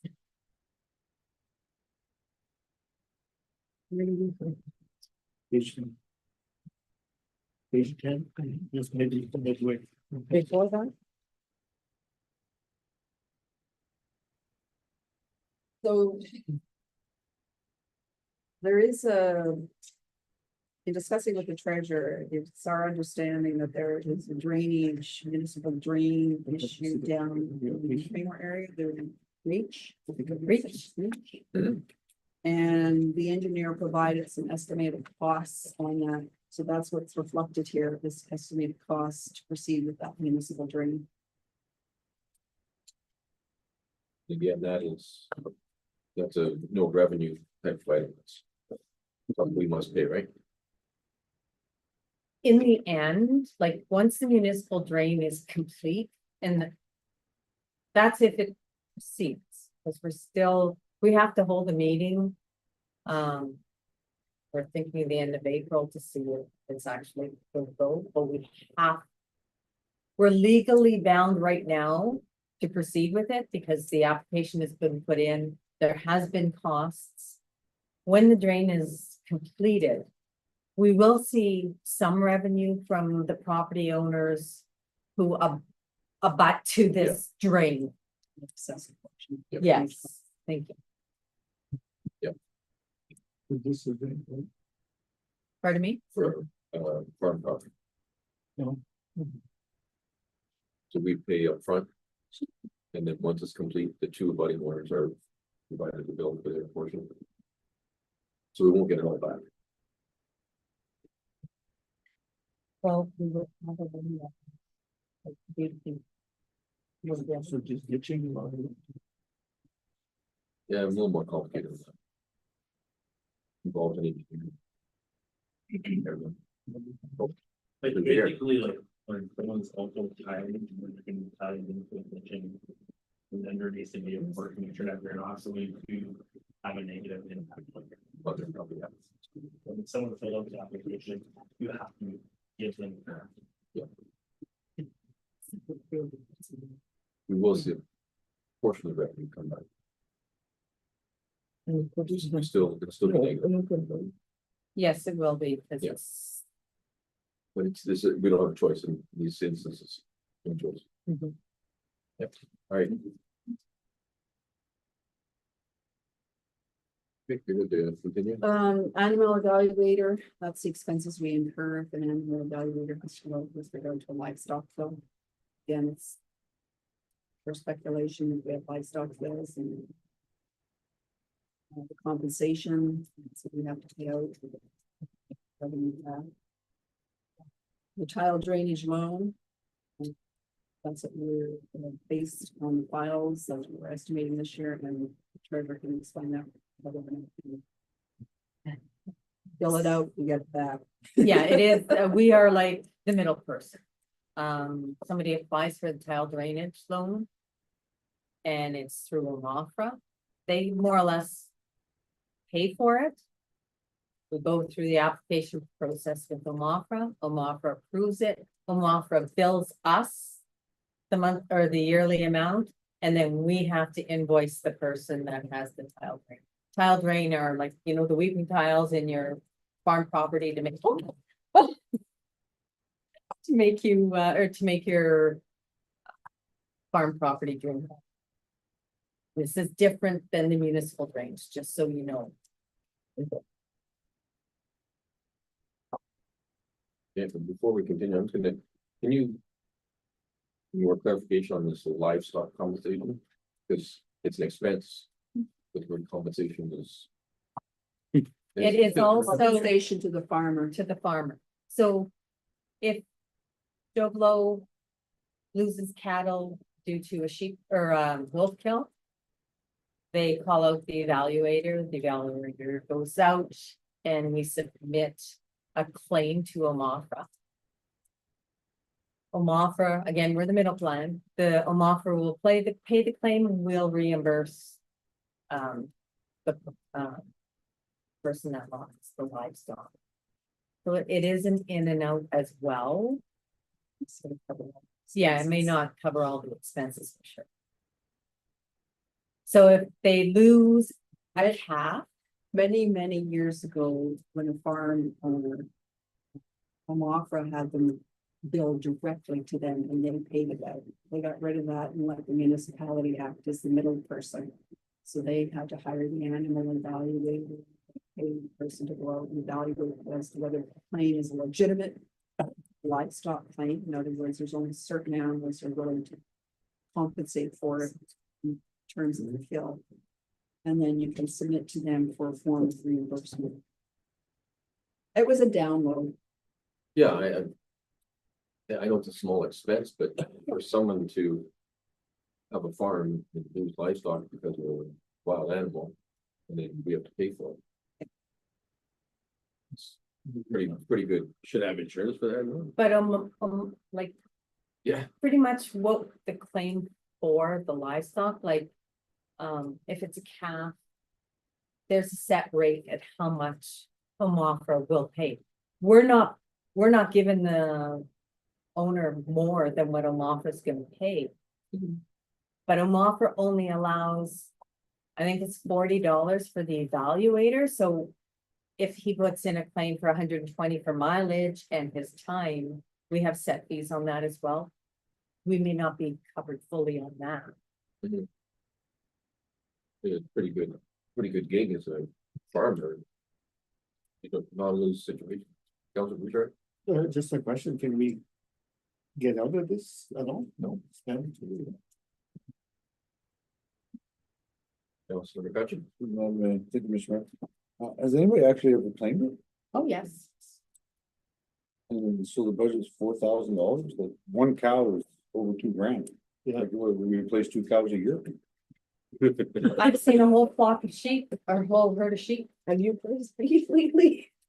Yeah, it's like Yeah, it's like, $2,400 for a cow. But it's at whatever Omoffer's rate is as well. They decide. But if we're just a middleman, why are we budgeting for it? Like, we should just, this Well, should be zero, no? It's because it floats through your books. Again, this is another thing that you have an expense occurring. It's in your general ledger, so you record the revenue coming in and you record the expense going out. So where's the revenue coming in? Not necessarily. Pardon me, livestock compensation. Up, Yeah. Animal evaluator fees up in there. The 3,000, so it's. We're estimating and we adjusted a bit. Like, but it's costing you guys $100,000. Councilor McCutcheon? Thank you, Mr. Mayor. Why aren't we passing along the whole? If we're the middleman, Set rate. why? It's a set rate. We can only, yeah, it's a set rate from Omoffer. Farmer gets a new cow and offer fix to pay the bill and we get hold of the bag. Yep.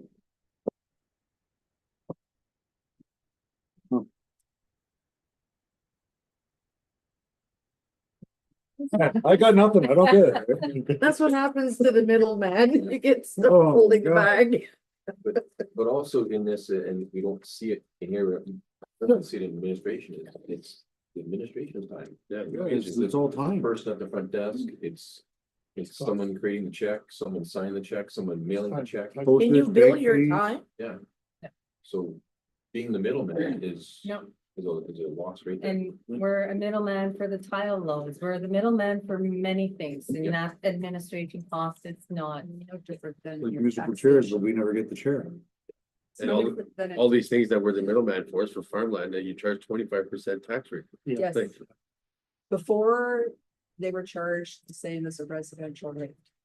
They applied to the government, they were eligible and got their money from the government said no more. Instead, what they said is now municipalities must tax them 25%, so we subsidize them, not the government. Wow. Let's start a part. Any other questions on, I'm drainage just and throwing- cow disbursement? We've heard enough. I wanna go find a dead cow, so I can get a cow. Right. On Not to. far. The last item see. under PPP is the contracts under emergency measures, and my understanding is it's called Code Red contract. And that is 3,600. It's less than that, but it's in US dollars. Awesome. It's our emergency broadcast system. It's not mandatory, so citizens have to opt in. Broadcast through telephone, whatever, it's how they want to tailor their emergency services. Last I saw when I was here previously, I think maybe 10% of residents actually utilize it because it's not managed this often. We always advertise it, it's on Facebook, it's on the website, we put it on our bulletin. It's one of the things that I'd like to go through to see if it's actually good. But we've tried to push the message, and the thing is, at the end of the day, it's typically tech based, right? And you want to make sure we're a community. We'll never get full utilization.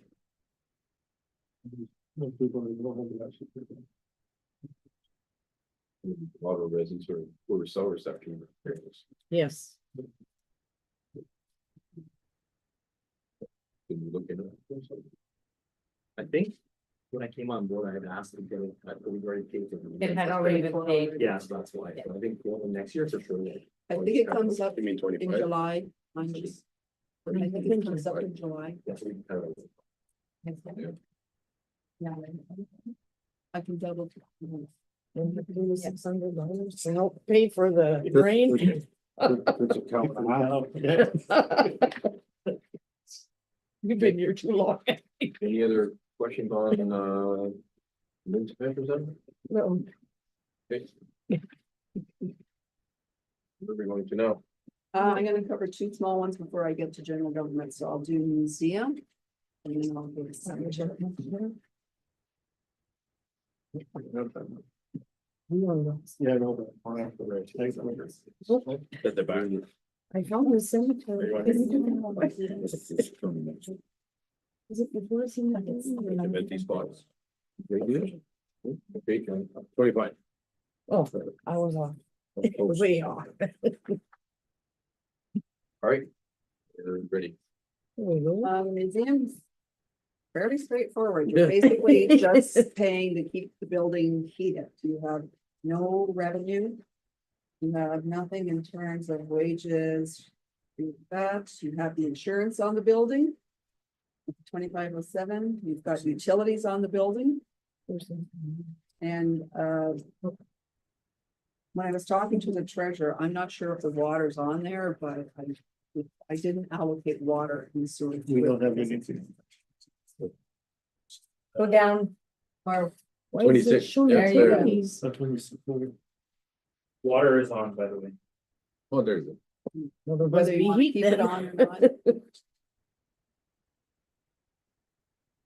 Repairs and maintenance of the building, I just put a small amount in there. Last year we had some major repairs, I think, on the furnace. Yep. So I guess it's really up to a question of council, what you want to do with that. Last year wasn't the whole side torn off. Yeah, we did a building here, accessory, that's covered. And the year before we did the furnace. That was in 23. yeah, I think it was the year before. Yeah, yeah. When was it? Oh, that was done. That would have been almost 7 years ago, because we had secured the funding when I retired. And we think they did it the following. Any questions? Again, this is, the museum is a. Like an arena. That would make money out of it, trying to keep something for the residents. Is there any reason to keep the water on? Would you like the water turned off there? I'm not quite familiar with the heating system that's in there, but I thought it was like water. It's a older system. Oh, so you need water. Might run out of heat if you run out of Yeah. water. If it's a water, we can keep the water on.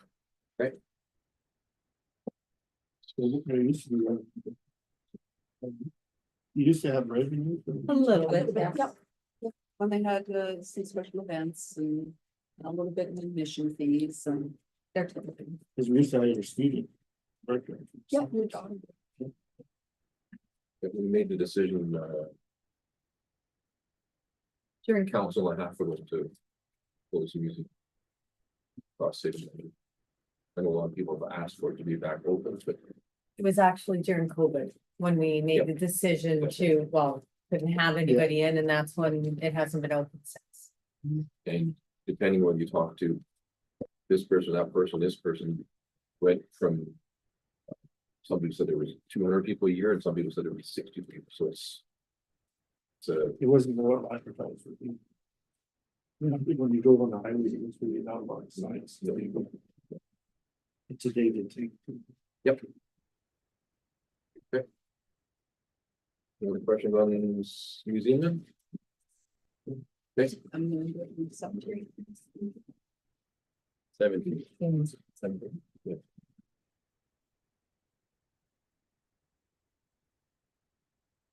Always end up there.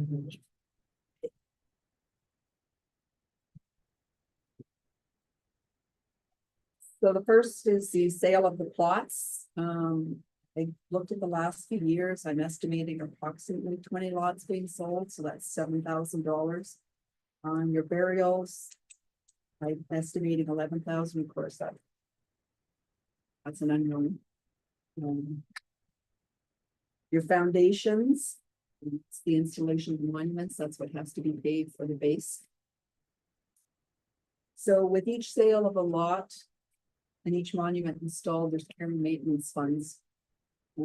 That's a percentage of your sales in each case. That is not revenue you keep. That's revenue that has to go into the perpetual care fund. Same with the interest on care and maintenance. Those are invested in an interest-bearing account. That must be allocated to perpetual care as well. The wages, so those are a combination of recreation and public works, because both are involved in the burial and maintenance of the cemeteries. Your stationery and supplies, I just put $500. If we have to get some odd thing related to the cemetery, same with the advertising, the insurance that's on your vaults. Provincial fees. You have to pay the province for the number of burials you have. Those type of things, so again, we're estimating $1,000.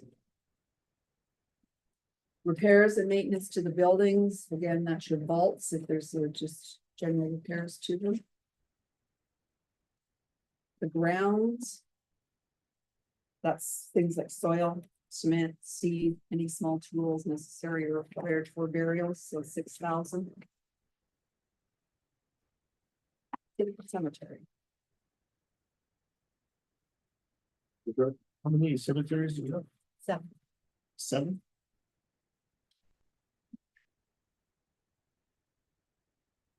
Yeah, they're unique. Yeah, we are. Multiple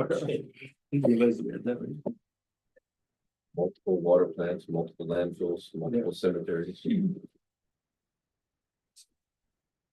Bridges, yeah.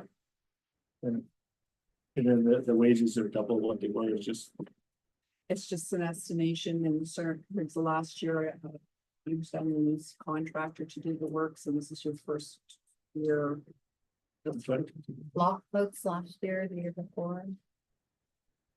Um, And again, that fluctuates, right? It depends whether you have the burials or not, and if the manpower isn't there, it's going to be in some other area, so it's just. That's our estimate. Yeah. I think once the year is complete and the directors have the ability to go through a full cycle, they'll have a better idea. In terms of me. Mhm. So at this point, it's kind of unfair for 3 of our staff to create a budget when we got 6 feet of snow and like, no one knows what's going on, and they just, you drive by a cemetery, you drive by a rink, you don't really know what's going on. And see it. Where did we ever end up with the columbarium? Well. Or. I left, I had a full report for columbarium to be installed and prices and everything up at the Hillcrest. Won't happen this year, but I'm hoping that next year it'll be in the budget to have a columbarium. That, just on that note. So funding for that's something that would be absorbed or taken out of reserve. No funding for it, you said? We have like this care and maintenance fund, and it's funny you say that because I've been talking with the bereavement authority. And I asked the question if we could use the funds that we have in this perpetual care towards that, and we can't. Yes. Cemeteries. Yeah. But you will probably generate a higher revenue with a columbarium compared to in-ground burials and cremations. Yeah. So, Perhaps, if anyone's listening or watching YouTube, can you explain the columbariums? In case those people don't understand. yeah, so columbarium is like a large, well, multiple slots for cremation burials. The wall. Yeah. They come in all kinds of different sizes. So you purchase a niche. One cremation goes in there. We had somebody here a couple of years ago to show us, like, what one looked like. So you're not buying a monument, you're not buying a plot, you're just buying the niche. And the revenue for a niche, what, like I say, was higher than, Then your so then, maintenance would be less, right? exactly, There's no maintenance. yeah. So we'll get that report sometime this year. Yes. They just put the name on the, Mhm. And everything, they're really nice because, everything is engraved the same, like they're clean looking, they're, Northern Ontario, you have to have it. You know, there's nowhere to leave flowers or anything. no, But there's less cost when it comes to a burial, because there is no burial, you know. Digging, there's no. there's no grass maintenance, there's no. Yeah. and we have a few cemeteries that are getting full. It'd be nice to start to have, get one in and, plan for a couple of years down the road to get another one in down in Raymore.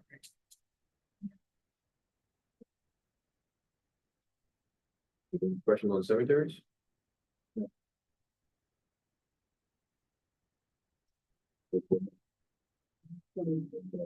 Finance and general government. Save the best for last. Best for last. What are you thinking? Even that, Page 1. Oh. Thanks, Lynn. Yes.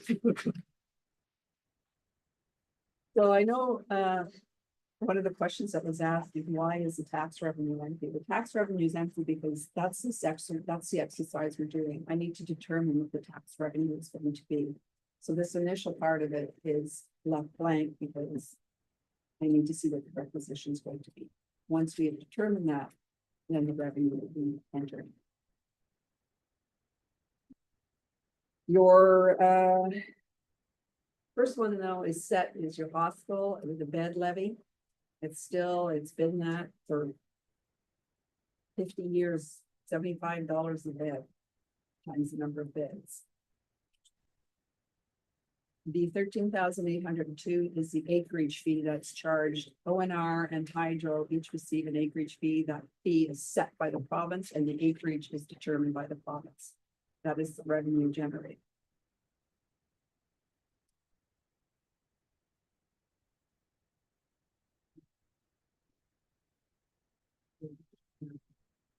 I'll get to the administration federal subsidy. That's related to the capital. So when we talk about the capital, we talk about this side of it, the 544,000.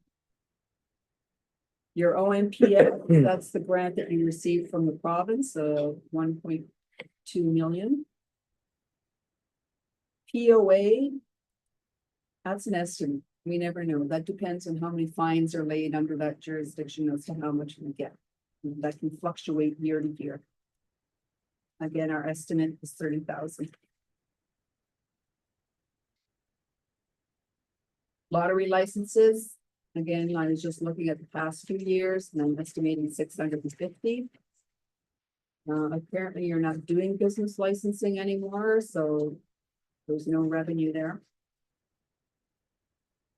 Marriage licenses in the past few years, you've averaged about 80 years, so that's $1,000. I haven't seen any fees related to marriage ceremonies, so I've entered nothing. Your 911 revenue, that's for new signs or replacement signs. And again, I just carried the actual forward. Now your tax arrears, your revenue. So I looked at your tax receivable report at the beginning of the year and your outstanding, and I made a calculation based on you can charge 1.25% a month. So on tax arrears, I'm estimating about 48,000. And on current taxes, about 38,000. Again, it's an estimate. You're hoping it's down from your actual because of course you want your arrears to go down and we are trying to be proactive in pursuing that tax collection. Comments, concerns, questions specifically related to that? So tax arrears is what where people haven't paid. And then the current tax. Current taxes this They year. would, No, current taxes are taxes that are going to be levied this year that don't get paid on time, that revenue generated. Okay. Tax arrears is everything from 2024 back. So in other words, tax arrears is 2+ years or 3+ years and the current taxes is 0 to No, zero, 0. this year on, So it's just like a late fee. yes. Yeah.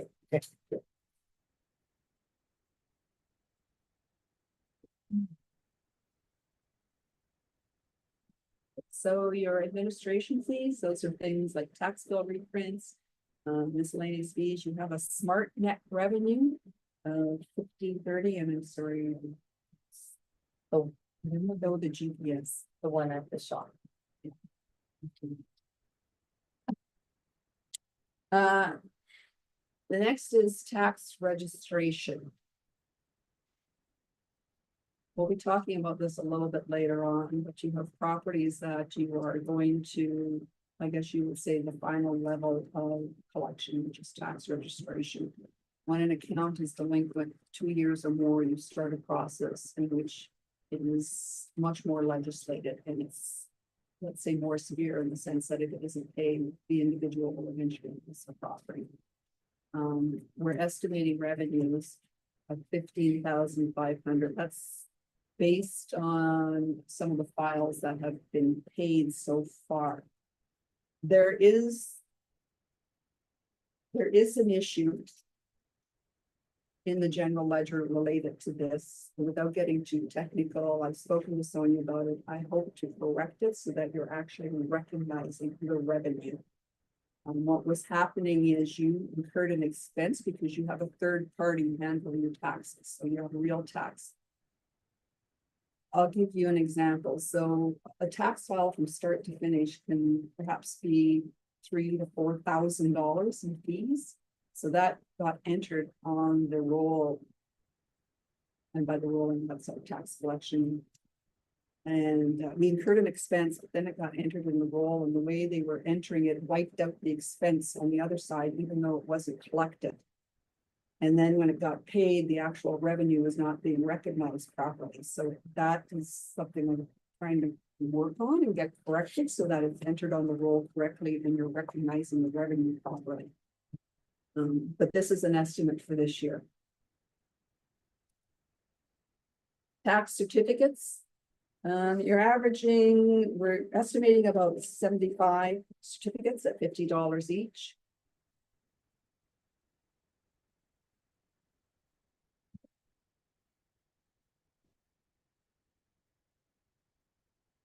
And the next one is reimbursement of legal fees. This is an estimate. Sonia, perhaps you can address that more if you want to. So our insurance, we can remit. If there's been a statement of claim. We can remit lawyer invoices. To get a portion of it reimbursed to the municipality, so much an hour, so much of the lawyer fees. So it is, again, it's an estimate. I have submitted invoices and one, we don't really know how much the lawyer fees would be. And it's on the statement of claims. It's not just on, we call a lawyer to see something about human rights, or you know what I mean? We won't get that back. On actual statements of claims, I can submit the invoices to get some reimbursement. So it's best to have less statement of claims Yes. because we'll have less expenses, but we'll have less revenue, which is better. And we'd like to lower the legal fees. Yeah. Yeah. Okay, good. Your planning fees, So we're estimating 6 consents at 800, you have zoning certificates, so we're estimating 15 at $50 each. With each consent, you have a parkland conveyance in there at $50, so that's 300, and then perhaps that we're estimating one zoning certificate of 1,400, so your revenue is 7,250. Your investment income. So we just entered 300,000. As you can see, last year was a little bit more, but you have investments in the market, in the equity market. And as you know, that's very volatile right now. So we're not estimating perhaps the return that we would have had previously recognized. You may, if you have to sell out, you may even recognize a loss. So we've been very conservative in the estimate of your investment income.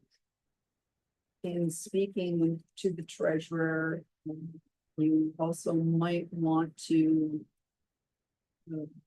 equalize your investments. Right now, you do not have equal amounts in your savings accounts, in your bond, and in your equity. You're very lopsided towards equity in that. And I think as you move forward and make changes or do investment, you might want to equalize those out. Because in examining your investment policy, one of the key points is to protect your principal. While you want return, you also have to protect your principal. That's public money. I've been in talks with our investors to some degree. The sale of municipal property, and that's, my understanding is looking at selling the municipal office, let's just recognizing that revenue.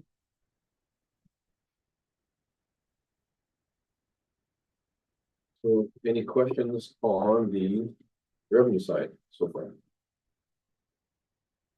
Councilor Sherwood. Thank you, Mr. Mayor.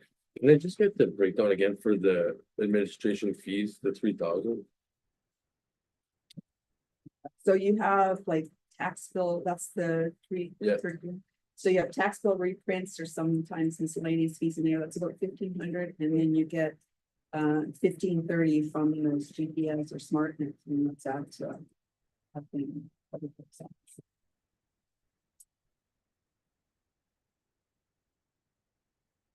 And again, we're guesstimating on revenues, right? The reason I ask is because a lot of people, including myself, found that the reprint, I think it's $25. It was kind of a slap.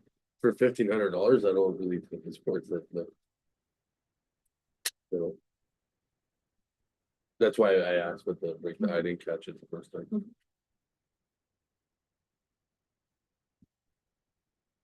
Okay, so now we're into the expenditure side. Well, Sorry. I was waiting, I Okay. took some blanks here, and I can ask a couple questions.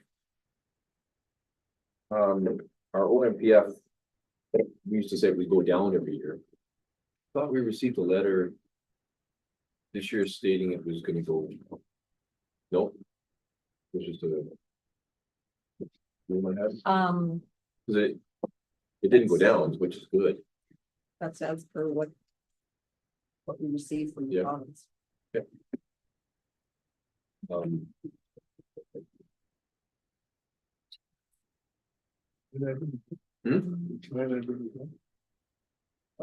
Under provincial subsidies. Or OMPF funding. Funding that the province provides us.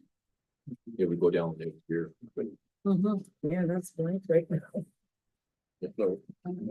No, it's right there.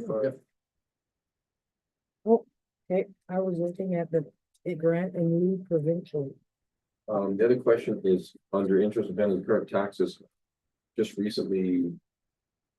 Sonia, you put out a second notice, and it really, brought in a lot of revenue. Actually, it was a first notice, First one, and I'm gonna say in about. It's not even 3 weeks. I think today we were up about, I've collected about $100,000 in abuse. And that's just one notice gone out.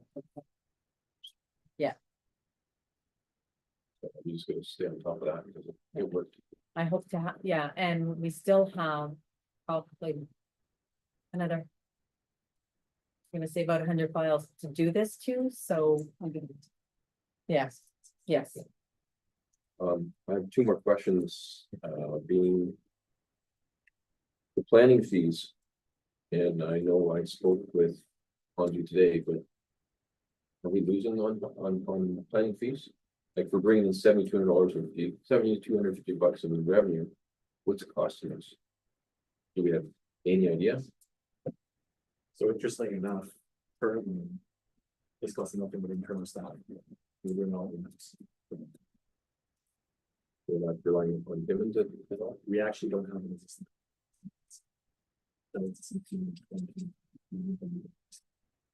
So unless we want to jump to them. You can probably get on internally. But currently. But so there is an expense against it, and the wages that will cover that. Right, if we're doing it in-house, someone has to be. We had a bill.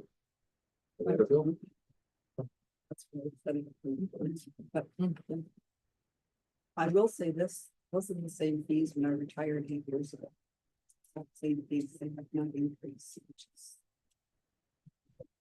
Because I think expenses have gone up. Wait, sound.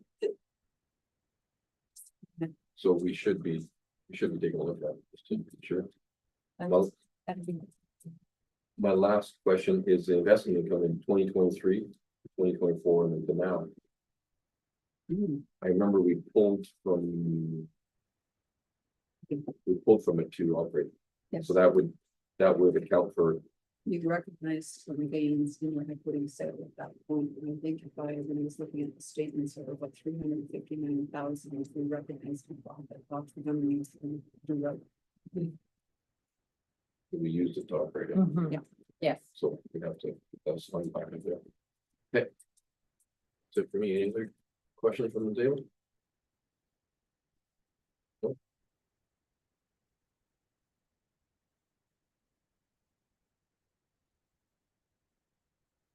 Real quickly, I'll just put this on the floor. So what do we have left? Just the expenditures for Admin, yeah.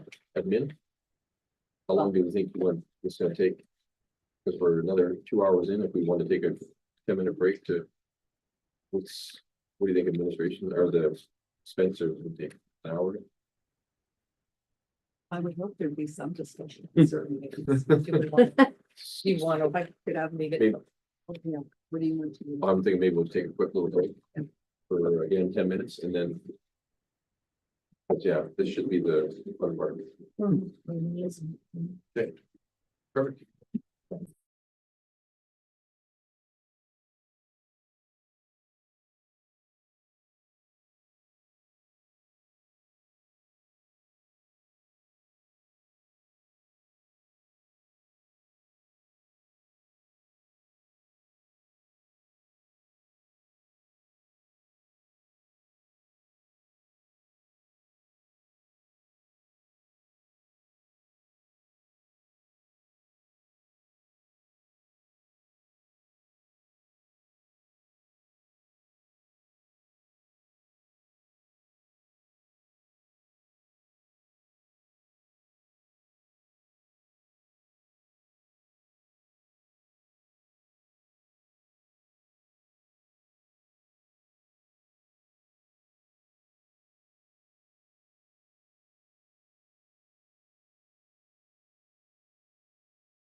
give you the floor back, Heather.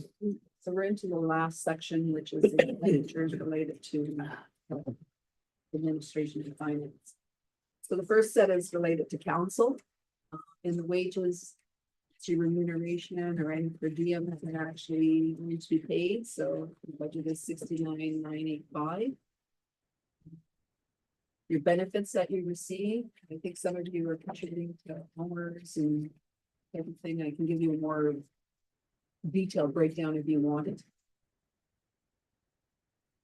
Your telephone, that is the mayor's cell phone. Promotional materials, so you do meetings in other halls, so the hall rentals, you send out Christmas greetings, those type of things, so let's cover those nature of expenses. Your memberships.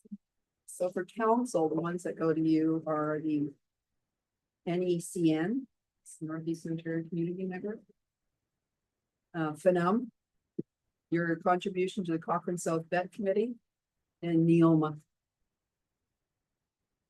Of the $2,000 there. Now, what I did for each of the counselors, I looked last year, not many of you traveled to that, so I just entered the 2,000 and 1,500 for each of you. If you want that increased or lower, just you'll have to indicate that to me. Conventions and meetings. So I have the mayor going to the OGRA. FNUM, perhaps another counselor will attend FNUM. The AMO meeting. I don't know if any of you are going to attend Neoma. It's usually an excellent chance to meet with your fellow counselors in the area. Roma and perhaps miscellaneous meetings. So that's what the $9,000 represents, excuse me. And the mileage and meals is really are related to those particular events. Discretionary funds, council usually has 1,000, so the mayor has $1,000. As it says, at his discretion.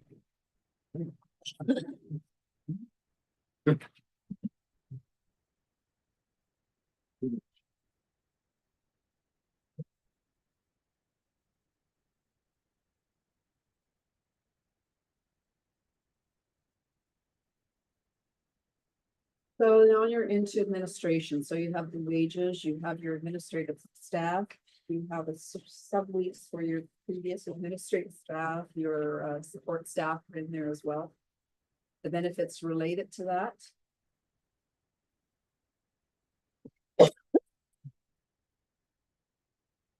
Your conventions and seminars. So the town manager clerk. I have the AMO, Roma. He attends the AMCTO annual conference or and also AMCTO zone meetings. The senior management training with Amberley Gavel. 2 MAP, that's the municipal administration program courses. $750 just for various workshops or courses and some money in there for webinars. Also includes the treasurer attending the AMCTO zone meetings, municipal affairs forums, typically in Sudbury, MFOA e-learning, that's online, and a little bit for miscellaneous courses. And webinars. Also includes your staff. You have a staff member getting their joint health and safety certification, some health and safety training for your general staff, some webinars, BATM training. And one of your staff members is taking some AMCTO courses.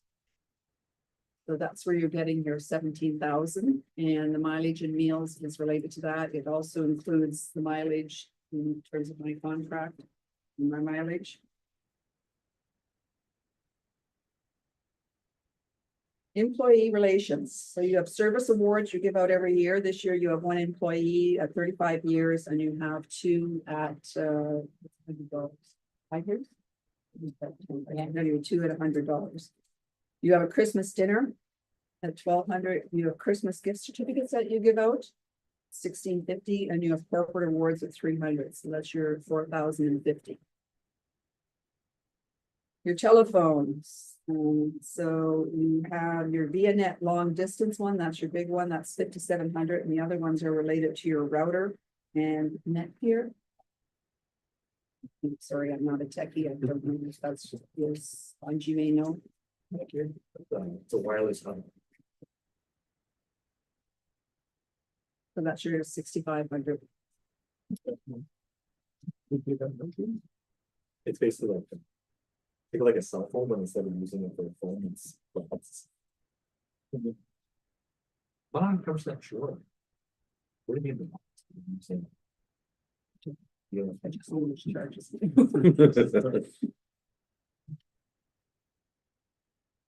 Stationery and supplies, you have a photocopier lease, that's about 1,400 a year, and the rest is just basically 28,600 is for your like paper, office supplies, anything required in the office that way, so that's a budget of 30,000. Your postage meter is about 1,400 a year, and then we have 8,600 for postage, so the budget is 10,000. Computer maintenance. So you have IT services that are costing $10,000 a year. If you sell since you are planning on selling the office, you will have to relocate. Costs of moving over your IT and your phone system is $50,000. You have monthly backups. They're 5,200 a month, so that's 62,400 a year. You have an annual fee to Vadim, which is your main program that operates your municipality. That's almost $16,000 a year. Miscellaneous computer equipment at 2,000, and you have website hosting, which costs 6,000 a year. So that is the 146,300. Now, it's my understanding from speaking to administration, they're hoping this year to release some RFPs to perhaps get a cheaper rate for the IT services, but I think Thomas, you can probably comment more on that than. So a large majority of these. Bring the piece of this time. One in IT, but also even some minor contracts. So we just haven't run the country yet, but there will be individually to see the source. A lot of these were changed and put into place with previous administration. Sometimes the commercial council comes in.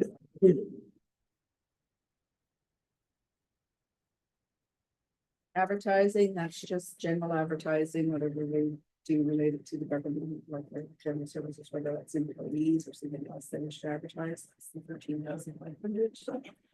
Memberships and subscriptions. I'm not gonna go through them all because there's quite a list. The more substantial ones, your AMO membership is about 2,200. You have AMO Clear Risk annual subscription is almost 6,000. Your iCompass about 4,300. And your HR downloads, which is, I understand for health and safety, that's 8,500 a year. You have staff members that are AMCTO members. You've got some newspapers. For the general subscriptions, so that's where the 29,000 comes in. You want to see a list, I got it here, but I'm not going to do them all. Election expenses, that was in there because there was a bill that we just received in 2025. And it's the actual cost of it, so that we budgeted. Insurance, that's based on the actual amount.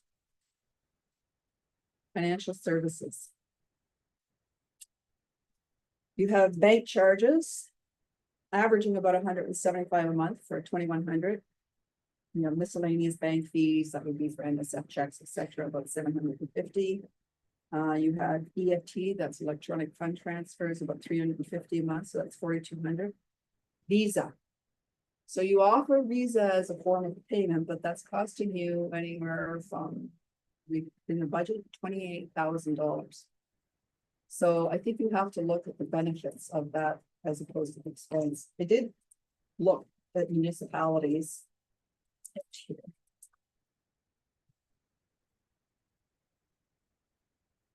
The Timmins, Cap, Kirkland, Burlington, Englehart, Temagami, North Bay, none of them offer Visa.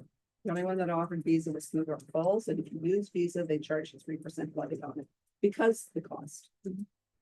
And I think if it was initiated to help bring down your receivables, I don't think it was very successful looking at your receivables. So it is something you may want the staff to look at You have online banking, you have electronic funds transfers, you have debit. You have a lot of options, and I'm just not sure if Visa is one that you want to continue, so you could possibly save costs there by. 28,000, that's a significant. You have Brinks, it's about 475 a month, so it's 5,700. Now I'm gonna get into the big one that's in. In examining your role. There is quite a large number of accounts that are delinquent. You've got 8 properties that are going to be vested from a tax sale that didn't sell, that go into your name following the tax registration process, so that's about $1,600 a month. You have 23 files currently in tax registration. And probably this year, you're going to incur roughly $2,000 each file in fees, so that's 50,700. But you've got about 150 files ready to go into tax registration from us, because there has been no effective collection for the past several years. So you're looking at almost $300,000 in fees. Place those into tax registration. So that's where I get back to, if you initiated Visa to be an effective collection tool, it was not effective. And from what I can see, there was no active tax collection going on. And that's only this year. So this process starts this year. You'll incur fees for the next 2 years beyond here until those files are finished. Or unless they pay. Or unless they pay. Mhm. And you should recognize the revenue, which is the So that's where your huge cost is in the tax registration. But even if we do get say the 100 properties. Costs us 300 grand if we own 100 properties that we don't have to sell. Well, you certainly are going to hope that some of them pay it off. I mean, as the treasurer's mentioned, even with that first notice, which is what they call a farm debt notice. In other words, you haven't actually begun the registration process in terms of registering a lien against the title. You're just notifying them that the process is beginning. They've been quite successful in getting people to pay, or at least enough to stop the registration process, and that we're not dealing with it again at year end, because you want enough so that it's gonna eliminate it for a few years. Now, I don't know if more has been paid.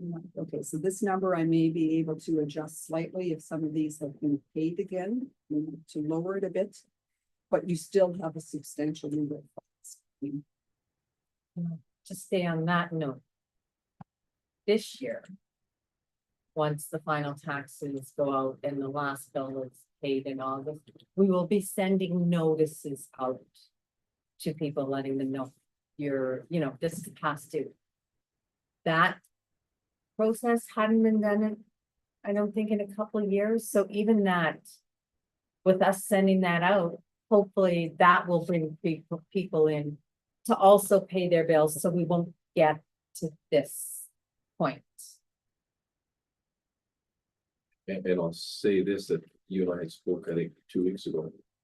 Is that some of our properties weren't properly. People have purchased properties and weren't fully aware of it. So I think at that point too. If someone is living further away and someone passed away and they don't even know they even own the property if it's been in the state. So it could be all that stuff about as well. But maybe I'll speak to the treasurer tomorrow, maybe be able to adjust this a bit, but it's not like I would be cutting it in half. But like I have 23 from 2024, who had started 27. And for the balance, there's still 153 to get started. Really, we did this to ourselves there. We should have had more information because we cut it down to 2 years and that's why. Bringing it down to 2 years is why we are higher, for Yeah, sure, that's right. for sure. So bringing it down to 2 years is gonna cost us about 300,000 or 250,000 this year. I would say of the 153 between 2 years, 3 years, about half. maybe 70. At 2,000 each, so 150,000. You could, it's. Well, I don't know how far you're in the process, it's purely council's decision, it could be something they delay and hope if they send out a few notices, maybe some people will pay, but at some point it's going to.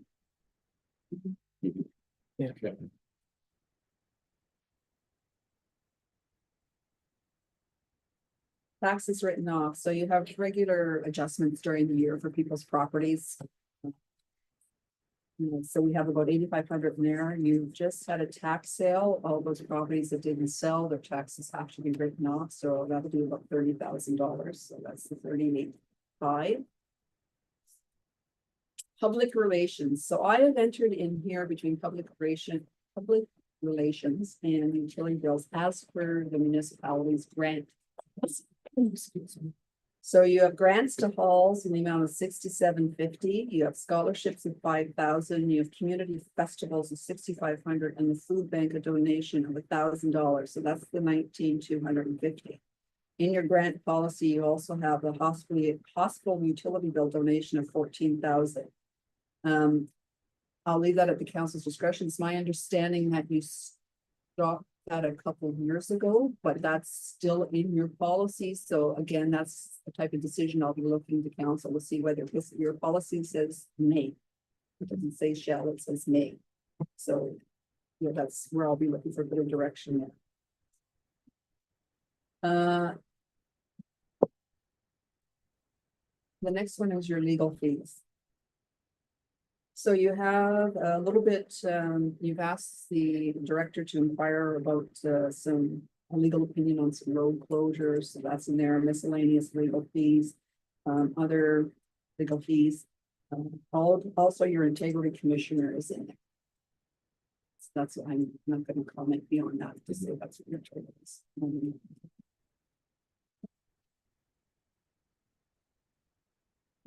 Your audit fees. So you have 2 audits that need to be done this year. You have your 2023, which is ongoing right now, but you have to start your 2024 as well. So your 2023 is $47,285. Your 2024 estimate is $50,625.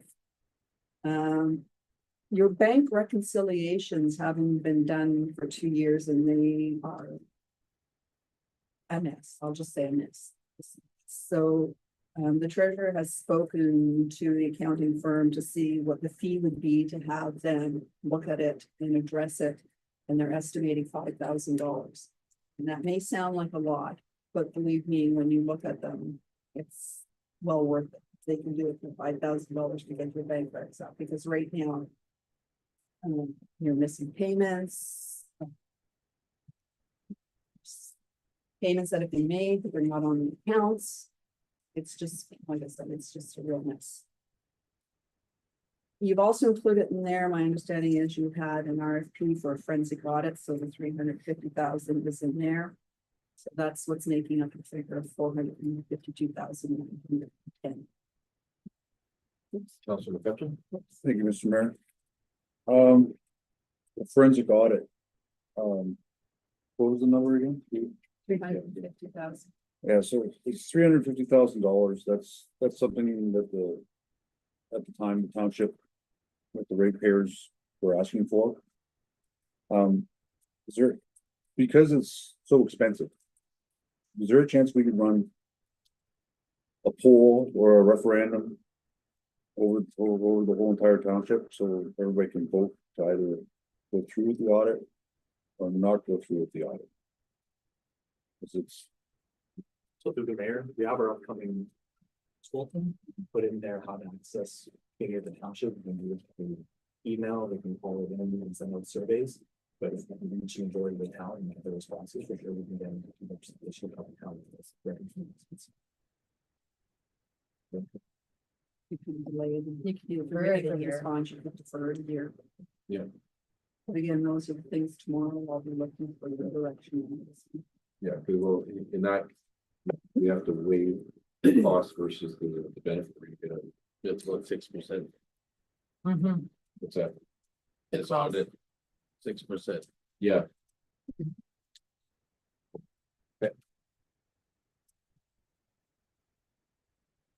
admin contracts, so one of the properties that you're vesting has an old building on it, so we wanted to demolish that, we would do $20,000 there, contractor.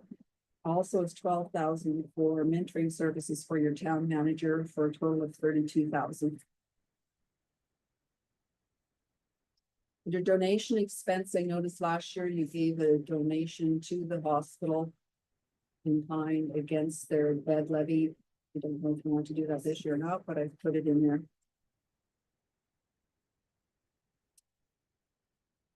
This is your transfer to reserve. That is your capital levy. That's based on where these, right now, your policy says is 2% of your requisition. Or at least that's the last policy that I saw. So based on the requisition right now, that's what the levy would be. The requisition alters, then this would alter as well.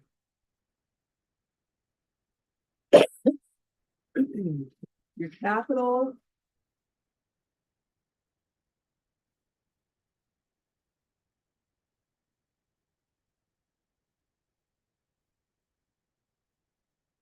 So there was a grant applied for a few years ago to purchase generators. The budget was 70,000. The grant is for 44,142. The balance is the municipalities, so we have to fulfill that obligation this year because no generator was purchased. But we received the money. what were those figures again on the generator? The budget was 70,000. Yep. The grant that we received was 44,142. Okay. The other one in there right now that didn't finish was the highway beautification project. We received a grant, so the previous administration received a grant. It's extensive, it was 750. It was, they paid 90%, we paid 10%. Here's the administration put out an RFP for highway beautification, so it was like a 1 kilometers long highway open. But it never came to fruition, so we got engineering reports for everything. We're still trying to confirm at this point. There was supposed to be some stacking with NHFC as well. That never came to fruition either. And portion of that was the total project was supposed to be $3 million, $2 million. Don't know if that ever went into this council. That was the in talks with Fentanyl now. They're willing to let us utilize the remaining funds for a project of our choosing as long as it falls within the scope. So we have how much money left? Yeah, we've received 411,000 and we've only expensed about 170 some. So we have 240,000 that if we could use this year, and I've made suggestions like if our Director of Public Works mentioned an electric crosswalk, thank you. Or got more street lights out on the highway. And We have an extension till December 31st. This money was supposed to be spent by March. We've gone in and asked for an extension, at least let council see if they want to spend Otherwise, we get back to 240,000. We only pay 10%, right? So we pay $1, we get. The scope is narrow, but I think we should still utilize it. It seems like a balance. We've been trying to get a street light put on at 572 and they want to like 15. Yeah. Has to be at the. It's not the scope of work. Has to be. It has to be. We have to follow the scope of work. And what does it have to be? It's In the project when I signs like the 3 entrances. Talked about streetlights along that little strip of highway. There were a few other things like that. Is that what And the they- lights are? There's new lights there where, at the intersection? You know, that's wrong, okay, so that's. Yeah, yeah, not too well. no, I don't see the expenditure for that through us, but I did price out billboards because and one of our billboards broke, so I did price that out because that's part of the scope of work as well. highway use within, well, For the mayor, I suggest, I'll gather all the materials, the scope, the RFP, and we bring it to the economic development committee for discussion. before the 7:30 I'd say yes. Yeah, Your long-term debt, so if you sell. When you sell, pardon me, the office. This is the remaining principal on your office, and that is the balance of the interest. As far as we know, there's no penalty from Infrastructure Ontario for paying it off early, so. That's what is reflected here. So the 576 is the amount still going.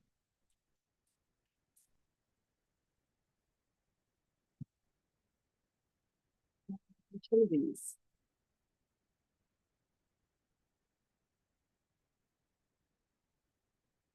So you have a few buildings that are in here. You've got your old office.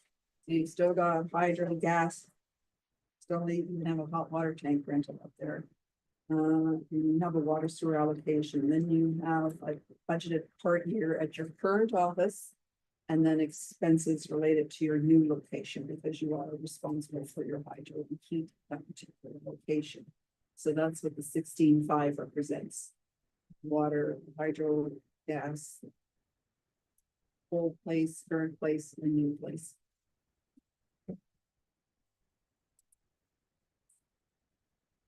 The maintenance. Well, it's not so much maintenance, but the moving costs we're estimating 15,000 and renovations to the rental about 25,000. So that's what the 40,000 represents. Painting supplies, I think are self-explanatory. Janitor. Your contracts is your janitor, so that's 10 hours a week, 52 weeks times the current rate. Plus, there's usually a spring cleaning at the old office.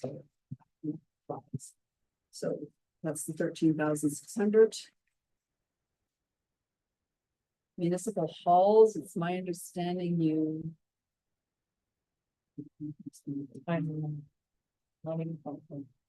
You give money to the halls, or you pay for certain expenses. There to the was- halls? yeah, this was put in the budget a couple of years ago. The municipal halls would come to council often and ask, they had major expenses, so they would ask the municipality to for a donation. So this was put in before the 5,000 is split amongst the halls. Your discretion if you want it in there or It's just for hall expenses. If you need like a roof. Something. It's to help out Paul, but right now we don't even have a consistent agreement between the halls. So between Raymore and Shillington and Balgony here. We have 4 different agreements, 4 different. we do have the grants. Organizations. That they do get, But that's something that we had brought to council, we wanted a one lease agreement that applied to everybody that was fair and consistent. We don't have that. So it's another item. So Raymore has one because of the fire hall being attached to the hall in Raymore, we haven't. Like, Yeah. guess we do have agreements, but they're not all the same. Mhm. Well, I know, I think in it's- Valgani, in Valgani, they have a committee and they fundraise for everything. Shillington.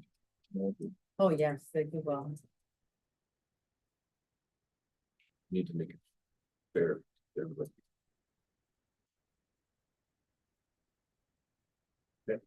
Provincial services, so these are costs beyond your control. This is what you're billed. The only one right now. The estimate for the health unit, they are not meeting until the beginning of April today. So this is an estimate on what the budget's going to be. But all the other ones are as per their requisition. So I believe when I looked at the percentage, your leasing went up about 6.8. Your policing, I think, was about 16%. And like I said, the health unit, just estimating this one. Hopefully in the next week, 2 weeks, we'll have a solid figure for that one.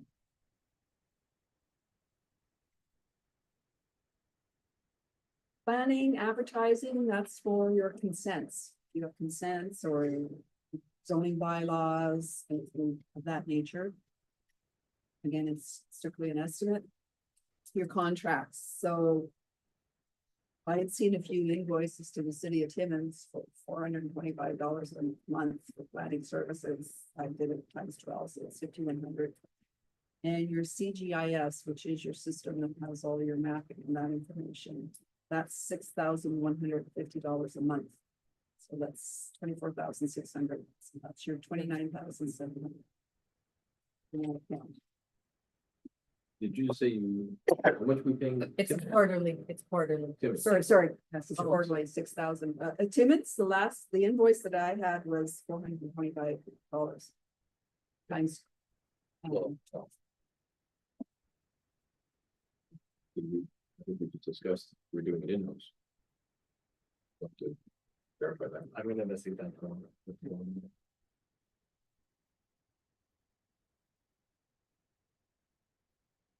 And you don't, do we know if that's a flat fee or? So that was a flat fee because I think the way it used to work, I'll say that because I used to handle planning. The consents would come in, I did everything, prepared the report, I would send it only up to Timmins to have them read it to make sure it was conforming. If they saw any issues, then it got sent back. See. Never had any issues, but it was nice to have, like, if I had questions regarding something, I can speak to a professional planner. I think they're hoping basically to do the same thing. Okay. Economic development, you're 6,300, you're advertising, so you participate in the Northeastern Ontario Tourism Snowmobile campaign, so that's 5,800. You have the Golden Porter or Snowdrifter ad board, so that's 200. And just miscellaneous advertising of 300, so that's the 6,300. Your memberships, that's the Northeastern Ontario Tourism Association. And that's it for general government.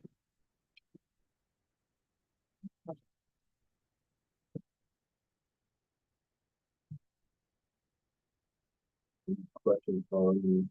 General government,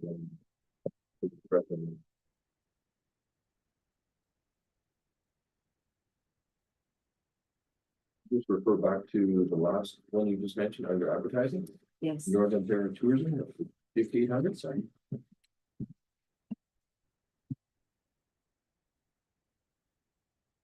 Would that be an advertisement in It's the Northeastern Ontario Tourism Snowmobile campaign. And it's a building that you got over here for 5,800.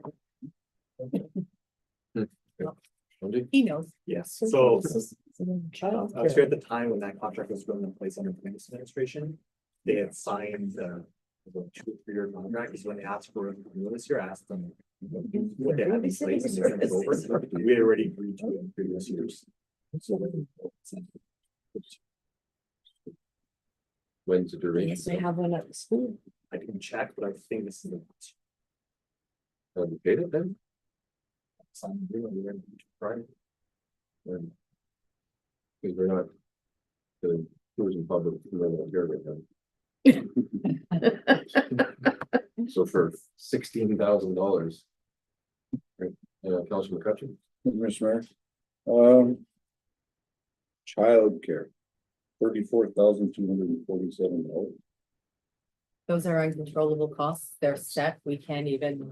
What is it? What is it? That's These, decent. We don't even, So We don't even have a daycare or childcare thing here. it's a portion we pay. It's a portion we pay, we have no choice, Mhm. but I will tell you. I'll tell it.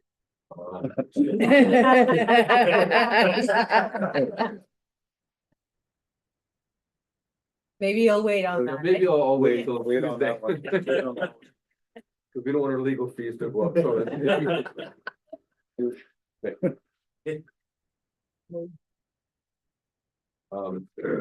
Regarding policing, Yes, we went up less than 10%. I think you had mentioned 16, but I think it was around 7% this year. Which I compared to a lot of the municipalities, we are way less. Some municipalities went up 20-30%, so I think at less than 10%, we're not too bad. Yeah, social housing is the one that went up. Yeah. So policing is separate. DSAP covers social housing, land ambulance, childcare, and social assistance. That's DSAP. Public health unit is public health unit, and then police services is with the OPP. So they come out, originally we were like 26 or 27%, and then the whole province had theirs reduced. But some people started at 40 or 45%, got reduced to 25. Ours is only like just over 7. So we were very lucky there.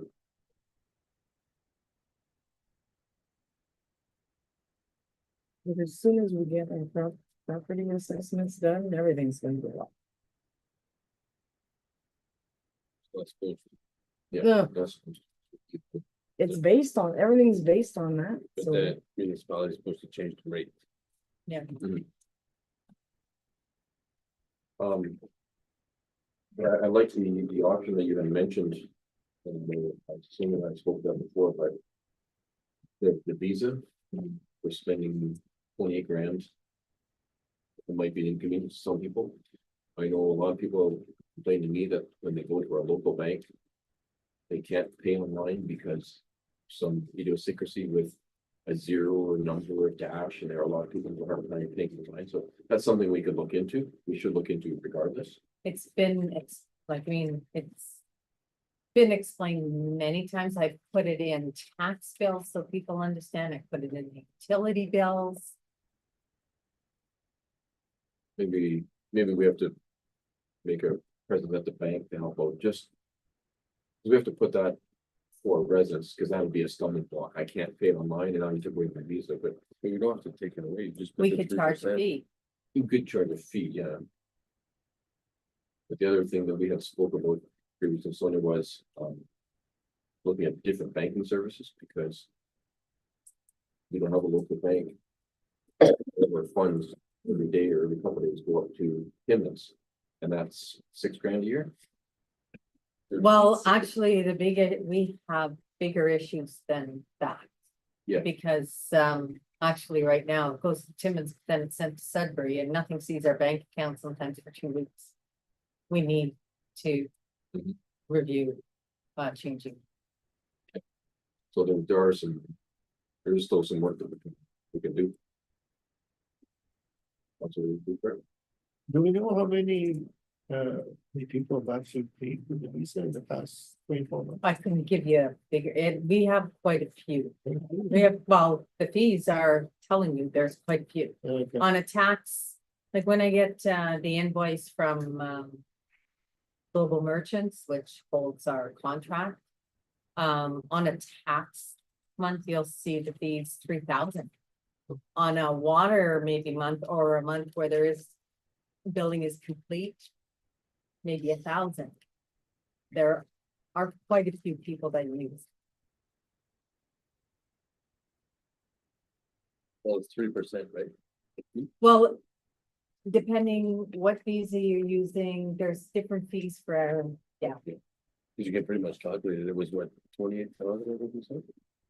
that's what I assume. Yeah, for the visa. You can pretty much calculate how much is being paid by visa. But not how many, because if No, you're not paying how many, yeah. $10,000 and Yeah. somebody else only paying Yeah. 80. Yeah, but you can see if it's 500,000 or what.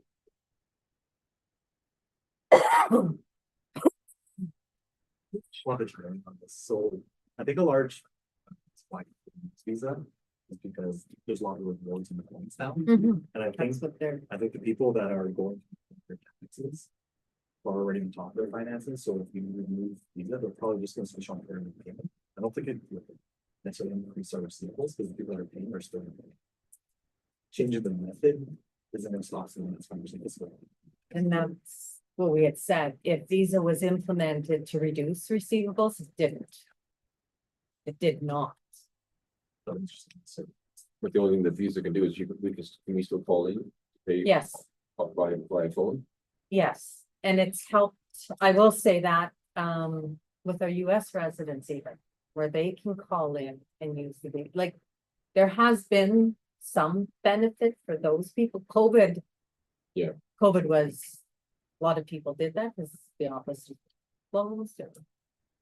It's unfortunate, we might have to upset a few people, but we have to, I mean, keep this forward there. if there's a way we could calculate the user fee, let's say, okay, listen, if you're gonna pay with the Visa, it's a 2% user fee. Yeah.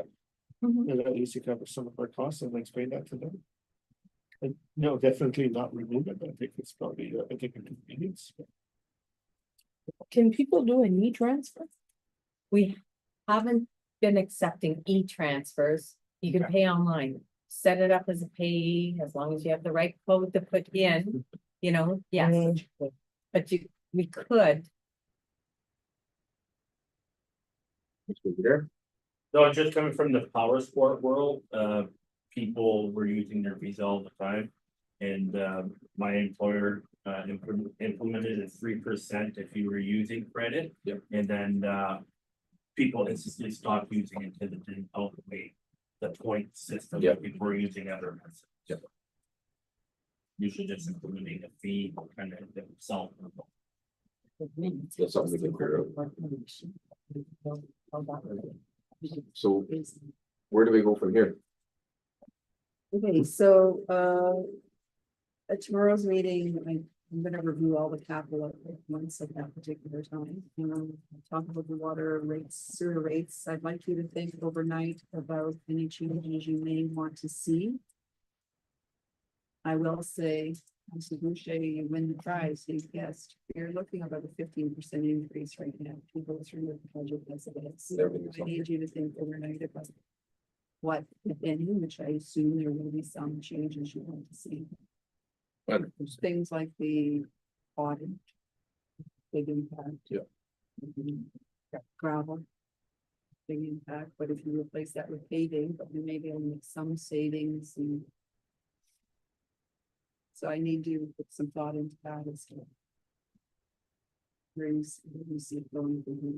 Yeah, one of the biggest things is we have to deliver value for money. Yeah. And increase taxes but not give them, we've been down this road way too many times now. We talked about the arena earlier, I think, for me. Hopefully the director about that. When we originally spoke, you had said you're looking at starting like this second week of September, something going into later in May. Those are things that, while you may want to open the arena, maybe you should delay it. You know, it has an impact in terms of your hydro, because usually there in September, I know from history, I mean, I know you have your solar system now, but I mean, it does have costs operating that really, and you have to look at it against your revenue. While you're still providing a service to the public, when is reasonable to actually open up? Just on that note, the only thing that's changed in the hockey world now, is the Northern Ontario Hockey Association has this free movement. Now, so basically before, if you're a resident of Madison, you had to first play hockey in Madison if there was hockey here. Unless you were going from like a B team to a A team. Right, now with the freedom of movement in Ontario, you can go and play hockey wherever you want. So bigger cities like Timmins, they do most of their tryouts in the spring. So people that want to play on those teams, they're already trying out in April.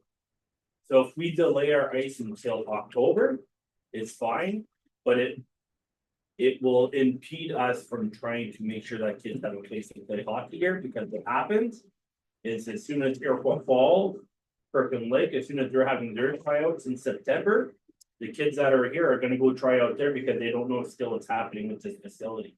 And then once they make that team, they're not gonna come back here in a month from now for something that's made, because they're already gonna have a signed card. So they really made it difficult for small centers like this to have a fair chance at having minor hockey, because there's only so many. Just keep that in. And on the other hand, the sooner we open it, the sooner we're gonna have parents in here. Get some concession, they're gonna go to a restaurant, they're filling with fuel. So can we have a discussion on what we want the percentage to be, so maybe the office staff can work on like, Public Works can work on cutting and Heather, do you want to finish the capitals tomorrow and then we would give direction? It doesn't matter. I mean, you can give a percentage and comment to that. I mean, I will say in general terms, I mean, administration, in terms of the administration budget. Obviously, the one key area where you can make savings, so maybe some savings in terms of the financial services. The main areas that you can save money. Public Works. And recreation. The fire department is run fairly tight. The library runs fairly tight, so, yeah, I think in terms of, the director has to look at his budget and probably have something in mind for how to try to read them. I can come up with something fairly quick. Again, you had just taken what, Yeah. General conversations. Even when it comes to like money allocation for culverts and things like that, we don't even have a clear view of what's in our yard. Right, so going down on those numbers would be fairly easy. You just can't expect too much work to be done this year on those particulars, right? Because we still don't even know where. But we can for sure start looking at that. Good to hear that. Councilor Curran? yeah, I just don't wanna waste our time tomorrow night. No, but we can at least get the rest of the presentation and we can see where we're going and then obviously we're not gonna solve this tomorrow. But overnight, if not that we're gonna work on it tonight, but tomorrow during the day, if some of the departments. Well, you could. Yeah. I will have to plug in my laptop though, because it's almost dead. My pen ran out of ink, so. Councilor Bouchard. Sorry, I just have a quick question, relating back to the ring apparatus, we mentioned about using reserves, is that be from the from fire truck reserve money, is there money? No, Oh, go ahead. your reserves are all consolidated into a working reserve. Okay, Part of what I'm working on, this used to be awesome. yeah, is an estimation. And I say estimation because your audits are not done. Of any surplus or deficit that you've been running in the last couple of years, so I can give you the department heads have given me a very quick 5-year projection, so I'm. I'll have a very rough schedule probably tomorrow night, I hope. That I can sort of show you that picture as well. Yeah, But that's just coming out of your working reserves. just because, if we could, if we could take, $280,000 off the equation, it's a good percentage already. I think. It's already, It's it's already- because the way I'm showing it, it's already out of your equation.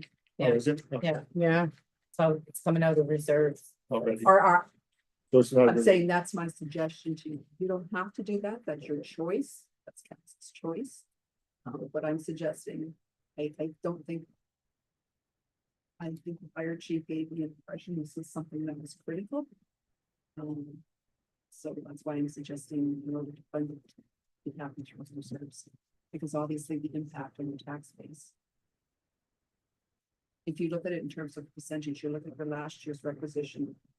It was 6.7 million, so a percentage increase was about 67,000.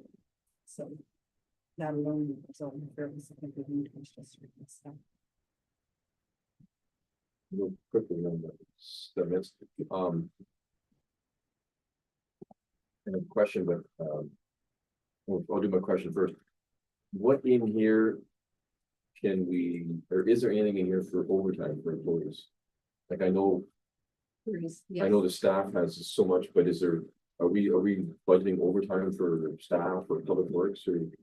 It's lots Public of money. works, yes. Recreation, public works, yes. That would be a lot of money. I would assume, right? Public Works, we go on followed snow removal. You've got roughly 300 hours of overtime. in public works. Whether it's time and a half, or it's double time, again, it's just an estimate. Most of that is in the winter control. A little bit in your rule because it's pretty thaw, like the culvert farm. Mhm.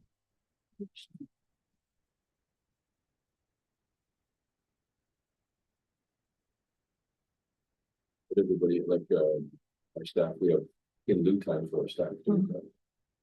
And you have overtime. In it. For your recreation, executive assistant and your staff. Because of the. Oh, some in it then that look like those. or something. Yeah, So what was the percentage of dollars for 1% of I look at it in terms of last year's requisition was just a little over 6.7 million, so a 1% increase on that. for 170,000? And we have, we get 1% down, we take 70,000. the other thing is that we have to realize when we passed our budget in November. The presentation we received. Be it proper, but it wasn't correct. So. If does that make sense, I guess, so the presentation that was made on the. In the McDonald parking lot was Oh, God. not. Wasn't real, was. the Wasn't numbers- proper. When Councilor Charbonneau said how much have we spent to date? And we knew that we had this buffer. It was not real. So, yeah, there was no buffer, Not accurate. not accurate, thank you. Not real, not accurate, just so we're aware of that, at least now, we're accurate. Just wanted everybody to be aware of that. I look at this as sort of, I know in the past you've had a 5-year projection, but. Instead of speaking of charging their staff, I look at this to be your base year. To move forward, because like I said, you have new members on your staff, so this will be the year they'll see what their projections are like and have them look back. Forward. Even your 5-year capital, it's a basic 5-year capital, because of course they have to go through a cycle. You know, at the end of the year, I'm sure the director's gonna have a much clearer picture of what's going to be required in the next 5 years. So as I said, I look at this as sort of your base year in which to move forward.